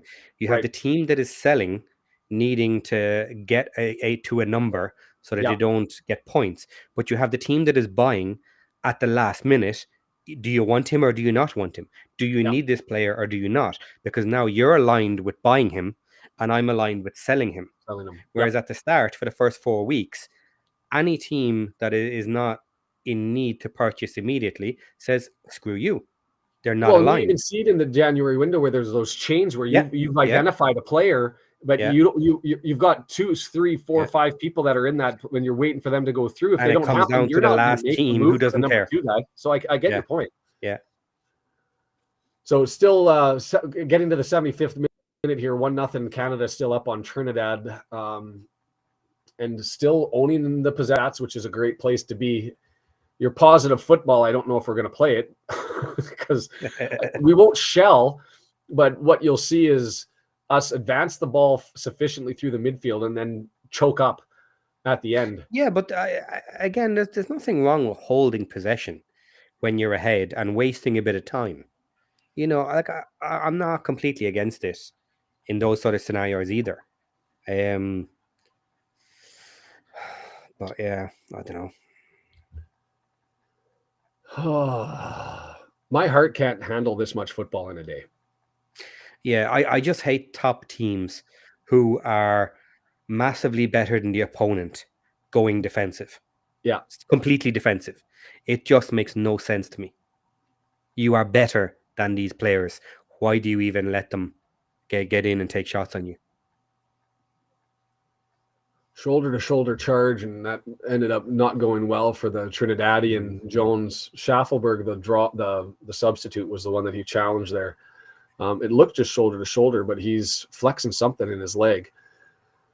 So we'll have some injury time here. If you're curious, the other, if you want to really, really make this a run of football for like freaking 16 hours, and I don't want to do that. Yeah, you can watch Costa Rica, Honduras in 2 hours' time. That's going to be the other qualifier for the last Copa America competition spot. And then tomorrow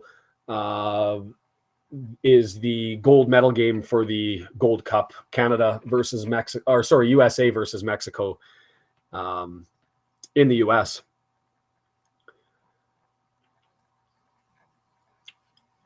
And it's one of those things, it's interesting. You watch the FIFA point system and how that all works internationally as you start to get into football, and you look at the US and Mexico sitting 11th to 13th sort of comfortably in there, and you wonder how that happens. Well, it's because they play each other so many damn times. And Canada not quite able to get in there. Am I going to do the Welsh match? No, because it's on a Tuesday, and I still got work to do. As my headset's looking to crap out here, which I don't know if I've got a substitute.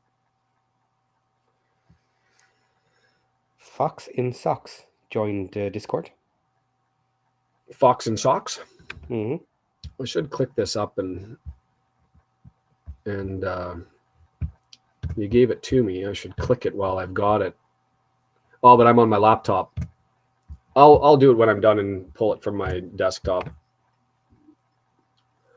So throw it in. We're back underway. If my headset goes, I'm probably going to have to go back to listening through the speakers, and you may get the commentary.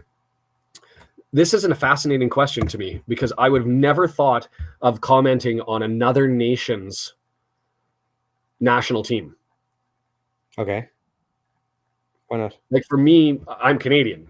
I'll do the Canadian match. Oh, but are you telling me you're too nice to comment on another country's team? Seriously, my heart's not in it. Like to me, it's Canada at the top, and then in below it, I've got Wales, England, and South Korea in equal measure, right? And so I won't have the same spirit and passion and concern and care. Do I want Wales to do well? Yes, but am I into it like I am this? No. And to be fair, if you would have told me at the start of the day, you can have a 3-point Wrexham win or a Canadian win, what did you want to do? And I would take the Wrexham win. As much as important as this is to Canada and the national squad, yeah. It's Wrexham that's brought me into football. Long shot, and well done by David to get over there and clear that one up. I must admit, I find that hilarious. I'm sorry. Which I'm purposely not making fun of you over it, but yeah, I find this hilarious. Why? What would you? What? I'm curious. You won't offend me. Oh, I would commentate on any match and fucking rip them apart. Oh yeah. Now look, I see. The thing is, Canada isn't losing. Now I would happily talk about Canada if they were doing badly. You know, it wouldn't bother me in the slightest.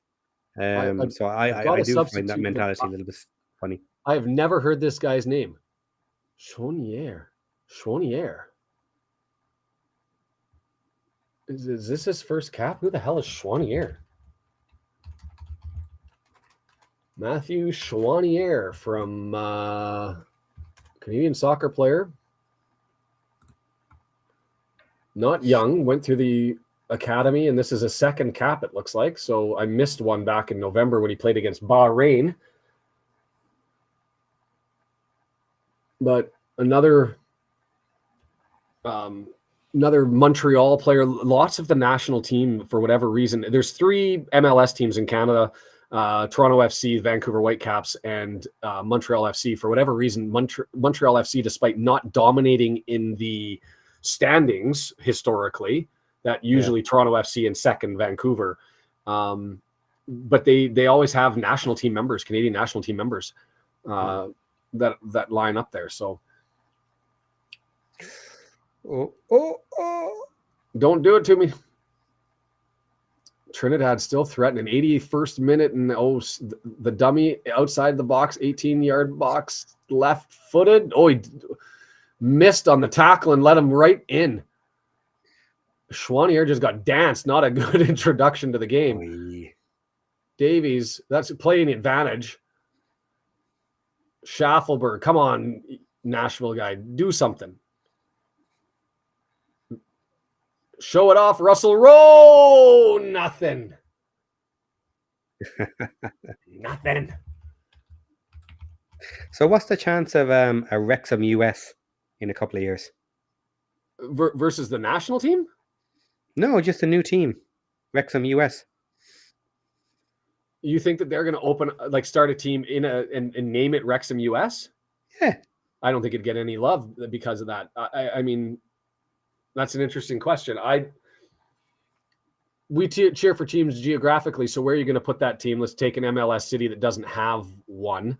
I'm trying to think of where that would be. Let me bring up the MLS.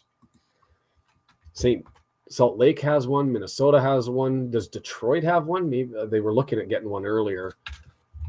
Does Rob's town have one? Philadelphia, yeah. That we played them. Philadelphia, and so anywhere just outside Philadelphia. Pittsburgh. I mean, that's his rival city. I imagine Philadelphia and Pittsburgh. I don't think they've got one, unless it's new. Yeah, Pittsburgh would be the obvious choice. Columbus has one, so it makes sense. And there's an opportunity. Kone bangs it off of a leg. All the time and space in the middle of the box, and they just freeze almost, like they don't know what to do with the ball. Schaffelberg put it back in, cleared out, 83rd minute. Just get to the 90 and let's go face Argentina. Davis gets it off to David, and there's the frustration. See, those are our two big guys. When you got a Bayern Munich left back, I mean, he plays left wing back or left midfield for Canada, but that's our guy. And you get him to the second leading scorer in League One, only behind Mbappe. Most people know who he is. Like, there's Canadians that do things quietly. We just need more of them. We need 4 or 5 real true first teamers, and we're then really a threat, I think. Yeah. But yeah, I don't know how it would work to call it Wrexham US and put it in Pittsburgh. Pittsburghians, I don't think, are going to get into it geographically. I did say next year, 2025, is the year ahead of the World Cup. The World Cup is over here for 2026. And if I recall correctly, there's a FIFA competition that's happening around the same time, like the U20s or U21s or something. Okay. And I thought there might have been an opportunity for Wrexham to play some national U21 teams over in World Cup stadiums. Okay. And I think that would sell. You've got Wrexham coming to play the Canadian U21s. Why not? Yeah. So U17s might be a little bit too young. U20s are 2025. And it's in Chile. They haven't determined what teams are going to be into it. But perhaps you could, and for Rob and Ryan, that's an opportunity for them to plug the coffers of USA soccer, Canada soccer, and grow the sport through the grassroots, while also filling, because there's half the profit from that game on ticket sales going to especially Canada soccer. That's a big deal. And Wrexham's going to pull it as well. And plus, for the World Cup stadiums host, Toronto, Vancouver. Thank you. Yeah. And 85th minute giveaway and wide open from the 18-yard box going in. No defender there. And Max just has to come out, and Crepeau, who's unknown really to most Canadians other than he plays in the MLS. We've seen him, like, I don't know how many games has he played. Not very many. Yeah, I wouldn't be surprised if they paid a lot of the expenses for Wrexham in that scenario. The tournament itself, kind of paying flying expenses and hotels and that sort of accommodation. It's tough because when I brought up the draw, and I don't think it's on Wiki, but I thought it was after 4-on-2. Kone gets it out. Davies. Alphonso Davies. You have all of that pace. You have all of that skill. You have all of that talent. 1-0. You had time. Swirly glasses. So I'm trying to find out when that tournament's going to be, the 2025 FIFA U20, but I think it works well. I would say next year, put it on the East Coast. You're on the West Coast this year. Put it on the East Coast, play it in Philadelphia, and have the USA U21s playing against Wrexham in a preseason match, and sell out a stadium, and USA Soccer gets a bunch of cash, Wrexham gets its money, and then head up to Toronto and do the same thing. Schaffelberg off the post. The MLS guy. And is that a sign that says Saskatoon? It's a Saskatchewan provincial flag. Who's sitting there from Saskatoon, Saskatchewan, going down to FC Dallas? to watch this one. Must be somebody who's living in Texas doing oil. Canada are playing Trinidad and Tobago. The score is 1-0, and the match is available on YouTube for internationals. And I'm gonna scroll up and grab that link again for the YouTube one if you want to watch the last 4 minutes. 3-4 minutes. How much do the MLS charge for their tickets? $20. I mean, you can get in for 20, and you can get the fancy ones for 50 Canadian, which is going to be what, 10 quid to 35 quid. Okay, depending on where you want to sit. Did you see how much they're selling the Wrexham tickets for? Oh well, yeah. But they'll do that for one-offs. But like here, I'm just going to go to tickets. $120, $130 for a single ticket. Starting price. Match on sale. If I wanted to go to the game tomorrow, or that's today. Today is a last-second sale against Real Salt Lake. I agree. $30 Canadian, up to 34. I'm going to narrow the filter here and say I don't want anything less than 110. Yeah, you can get up to 234 if you want to sit in the big seats. But though this is resell on Vancouver Whitecaps. DC United, so 27 US, so about the same to get in a little bit more. But no, that's a huge markup because it's Wrexham and because it's a one-off, right? I mean, Vancouver attendance is, I shouldn't say this, is not very good. My office has 4 season tickets right at center field, right front row. Right. Which I nick at least for one game every year, sometimes 2 or 3. Jonathan David has gone down, so they're giving the ball up. So there will be added time here. Probably, what do you think, 5 minutes if you've been following along for this half? We had the goalkeeper go down for an extended spell. The goalkeeper one was a long one. Yeah. So I'm thinking at least 5. Do you know what? I really think it would be nice if they mixed a couple of different styles for the football and updated it. I would love to see a countdown clock instead of a count up, and just have it stopped whenever ball's out of play or we have injuries or whatever. And I'd be okay with that, but it's part of the drama of football that I think the fans like. I mean, it always makes sense to me. We do buzzer beaters, right? And you've got the clock ticking down and the thing goes. Yeah. But what I would do is I'd add a caveat to it. I would add the rule that they use in rugby, which is once the clock strikes 0, the ball has to go out of play. Ah, okay. So what you do is you continue your attack. And in rugby, then the defending team want to grab the ball and get it out of play. So they will just kick it out. Yep. And the same thing would then happen in soccer. So if you're attacking, you want to hold on to the ball, pass it around, and you can stay in play as long as you can hold the ball and get your final attack. And if the other team nick the ball, they kick it out immediately and game's over. I'm okay with that one. Are you aware of the MLS time-wasting rules that they've implemented this year? No. So if you are on the ground for longer than 15 seconds with an injury, whether you have an injury or not, you're automatically off, and you're off for a minute before you can rejoin. Okay. And during the substitutions, if it takes you longer than, I want to say 10 seconds, if it takes you longer than 10 seconds to get off the pitch on a substitution, the substitution is not allowed for 2 minutes, and your team plays a man short for 2 minutes. Wow. So that's basically you've been called for substitution, get your ass off. Get your ass off the pitch. Yeah. I mean, for me, the only time that I end up having an issue with that is if you end up in a special circumstance, like it's somebody's last game. I hope that there's some discretion so that they can go out and enjoy their thing. 6 minutes of added time.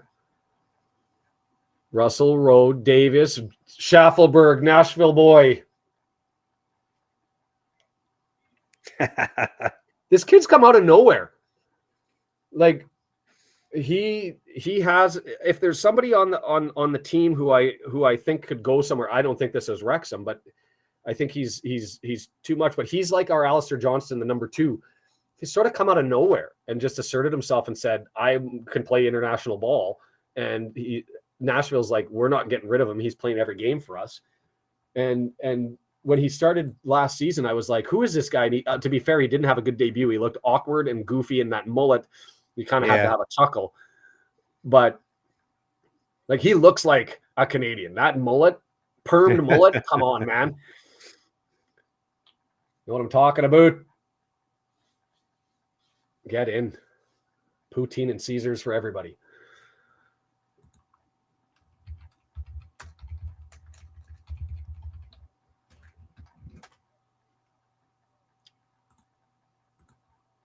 So we're in.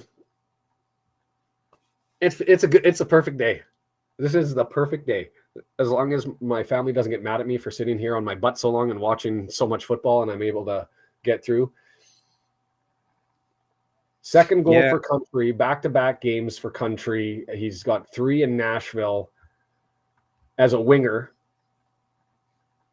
Oh, and he's a Nova Scotian, Kentville, and he's 24.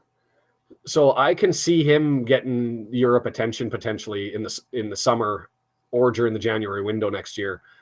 Yeah, because the January window works out nicely for the end of the season. MLS, yeah.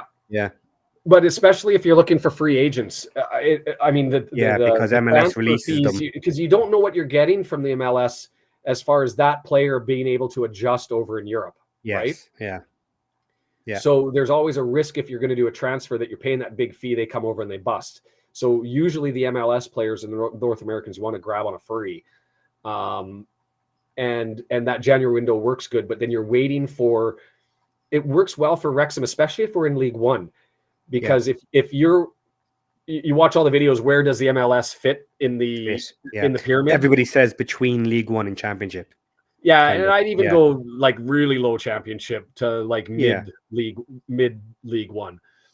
But if you're an MLS player who's a free agent, you've got to the teams over there have to either get them really young or really at the end of their career when they're looking to fade and kind of do the reverse MLS tour. This is the 28, 29, 30-year-olds who aren't going to be able to play but still have the legs in them. They can go over and run out for 4 or 5 years over in England, I think. So Donovan Pines is like the perfect example. I'm going to be following his career because that's the one guy who I went, do I think that there's a guy who has a path to play in Europe if he can make the adjustment? It's him. And he went over to Barnsley and he's been doing his thing.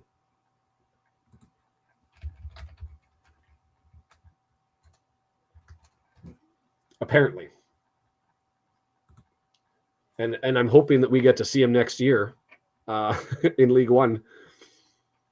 Is there rules about what we would call tapping up players in MLS? I'm almost near certain that there is. Tapping up, we call it oh God, now I know, I can't even think of the North American term. Tapping up. We have a different term because I had to look up what tapping up was earlier in the year. Tampering, and it's punished severely. Like lose draft picks, lose money. There, it's jealously guarded, except in the NBA. Okay, the players. My point is, you can't do that to a British club.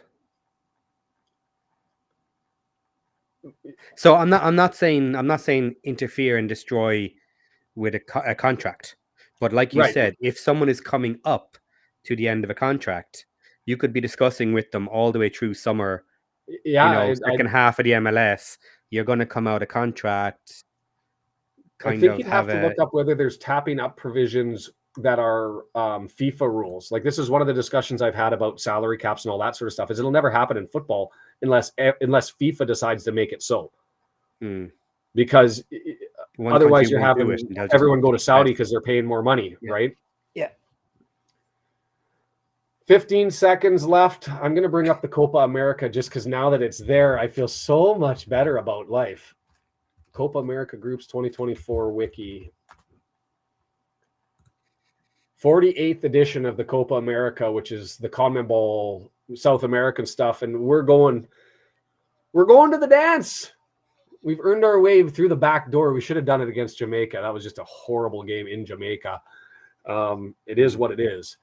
But for Canada, I can close that one off. That means that we've got Argentina against Canada in Atlanta, Georgia on June 20th of this year. Good luck with that. Awesome. That's awesome. And as much as Peru and Chile, well, maybe not I think we've got an opportunity. I mean, we'll be the underdogs, but I don't think we're completely out of it. Some of these groups are fascinating. Brazil, Colombia, Paraguay, and they'll get either Colombia or Honduras or Costa Rica. But the U.S., Uruguay, Panama, and Bolivia, that's an interesting one. The other one, Mexico, Ecuador, Venezuela, and Jamaica. That's a tough group. So it's a good day. Wrexham wins. Canada wins. Mansfield drops points. There's a split in points, and the MK Dons fall down. I feel good about life. Well, let's not be silly. Let's not be silly. U.S. men's national team wouldn't beat Wrexham. I'm going to go through. Yeah, they would. Yeah, they certainly they should. Yeah, they should. I mean, I'll just for let's poll where okay, no, yeah, of course we're not. Well, see, that's a very big statement. Of course, that in a one-off match, Wrexham could anything can happen. Yeah, anything can happen. But no, if you're making a statement, wouldn't beat them, then you're kind of saying, okay, well, in 100 matches, how many times are they going to win?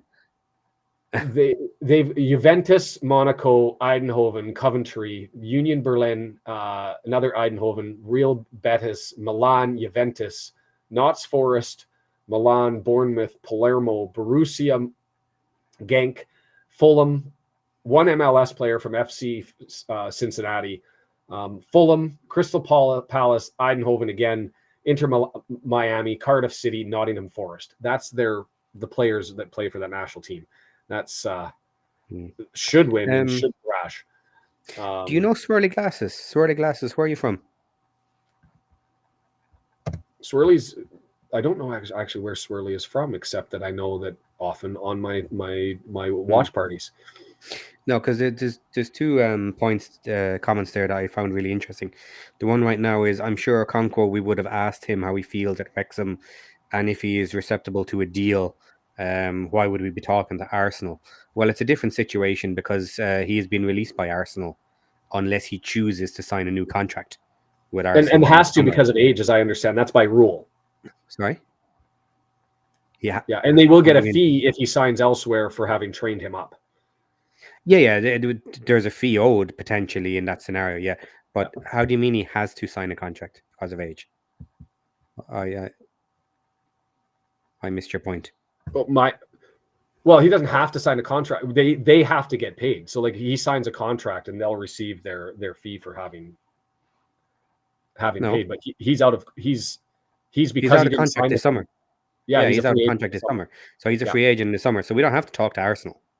And I believe the rule is in your last 6 months of your contract, if you're going to be out of contract, you're permitted to speak to anyone you wish, irrelevant of your team.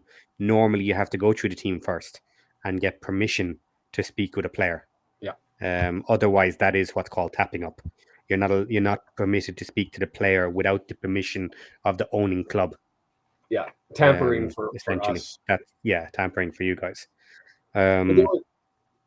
And the definition of what is tapping up and what is tampering is very different. Like I know in North America we say, oh, it's not allowed, but in NHL that includes players saying, hey, you should come over and play for this team. Like it's like you just don't. Yeah, in the UK there's a million things you can do and you just can't be held for it. It's like, what do? You have a casual conversation with someone. You have your players talk to a player. You know, if it's not official, then and then you have players like there's the Hughes brothers that play hockey. One of them plays in Vancouver. He's the team captain. Two of them play. His two little brothers play in New Jersey. Do you think they're sitting around the Thanksgiving dinner table, Christmas table, whatever, and not talking about the potential of landing in New Jersey or the two of them going to Vancouver or whatever? It's gonna come up. Would you normally have notionally agreed a fee with the owning club in order to talk to the player? No, that doesn't happen in North America, but you can get permission to talk to players, and ask. That's happened in the past. I don't believe there to be a fee. I don't think the fee is allowed. But it's not tampering if you go to the club and say, "Can I talk to your guy?" Yeah, in the UK, you certainly wouldn't need to pay a fee just to get to speak to the player. The idea is you go to the club and you ask them, would you potentially consider an offer? And if they say yes, we would consider selling this player, they give you permission to talk to the player. Because if the player says, I have no interest in your club, then that's the end of it. There's no point in having a discussion with the club as to what fee you would want. Now, of course, if the team decides to be defensive and says there is no way we're selling this player, do not speak to him because we do not want you offering him double the wages we have and unsettling him at our club because we're never going to let you have him. So that's the idea behind it. The team comes first. Yeah. I'm going to have to go though. This has been 8 hours of football on 2.5 hours of sleep. And I've got to go put some food in my gullet and some drinks in my body and maybe have a sip of water or something because it's been a while. It's been a fascinating day. And Sheldon, I appreciate you hanging out and doing this one as we've wrapped it up. We've gone from Mansfield with the draw, Wrexham with the win. Crewe ended up losing, so that was amazing. It was a great 8 hours. I got no complaints except for the fact that I need some food and I need some water and I need a bathroom break. And I am moving apartment shortly, and I will be organizing myself a little workspace for these little get-togethers. That's awesome.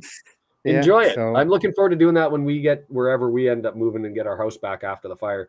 So I'm looking forward to doing that. I'd love to do it in the off season rather than over the course of the season. We got to figure out when we're going to Wrexham and when we buy a house is going to influence that. I could be in there in September, could be there in December.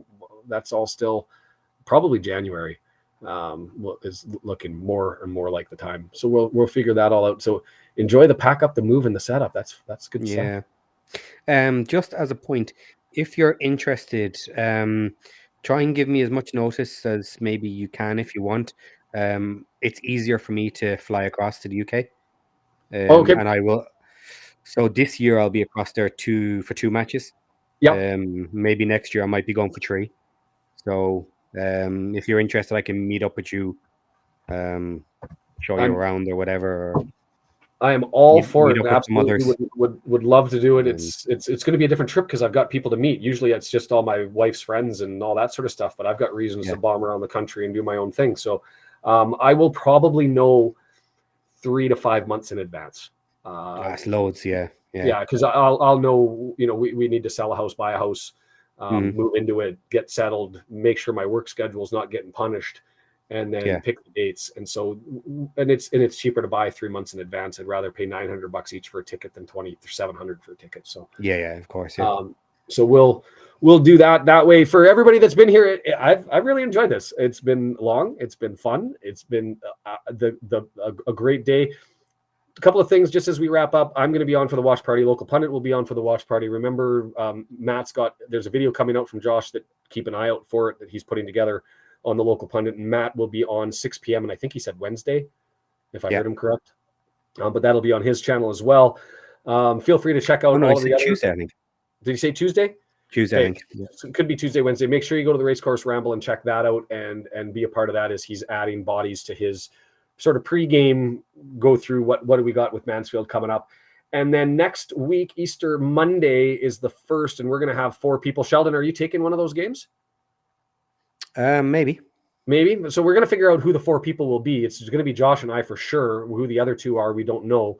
But we're going to have 4 bodies each watching a game, sort of just going around the clock and giving a input as to what we think about what's going on in front of us. And I haven't picked out who those games will be yet, but I'm assuming that it's going to be, let me just go to my little chart here that I've got. It's got to be the 4 closest to us, right? So that'd be Mansfield against Colchester, Mansfield against, well, that's us, so it won't be them. So Stockport against Forest Green, MK Dons against Walsall, Crewe against Gillingham, and then I guess we'll pick one of either Barrow or I guess it's got to be Barrow as the other team. we'll all pick a game and watch that, and you can join in on that on the first, and then we'll be here for the second. So that's it. That's all. I'm wrapping this up. Much love for everybody. Wrexham play on Tuesday. Yeah, that's why we're doing the April 1st Easter Monday. We'll do all 4 big, massive watch party, watch all 4 games that are going on at the same time as normal. And then Josh will have his watch party. I'll have mine. Pick your poison, flip a coin, go and soak in who you want to soak in. And we'll be for the after 90 for not the Easter Monday, but for the Easter or for Easter Tuesday. For the Tuesday match, we'll have the after 90 minutes for that one. So much love, happiness. I'm glad I woke up too for it. Thanks for everything, guys. And until next time. Good night, all. Take care.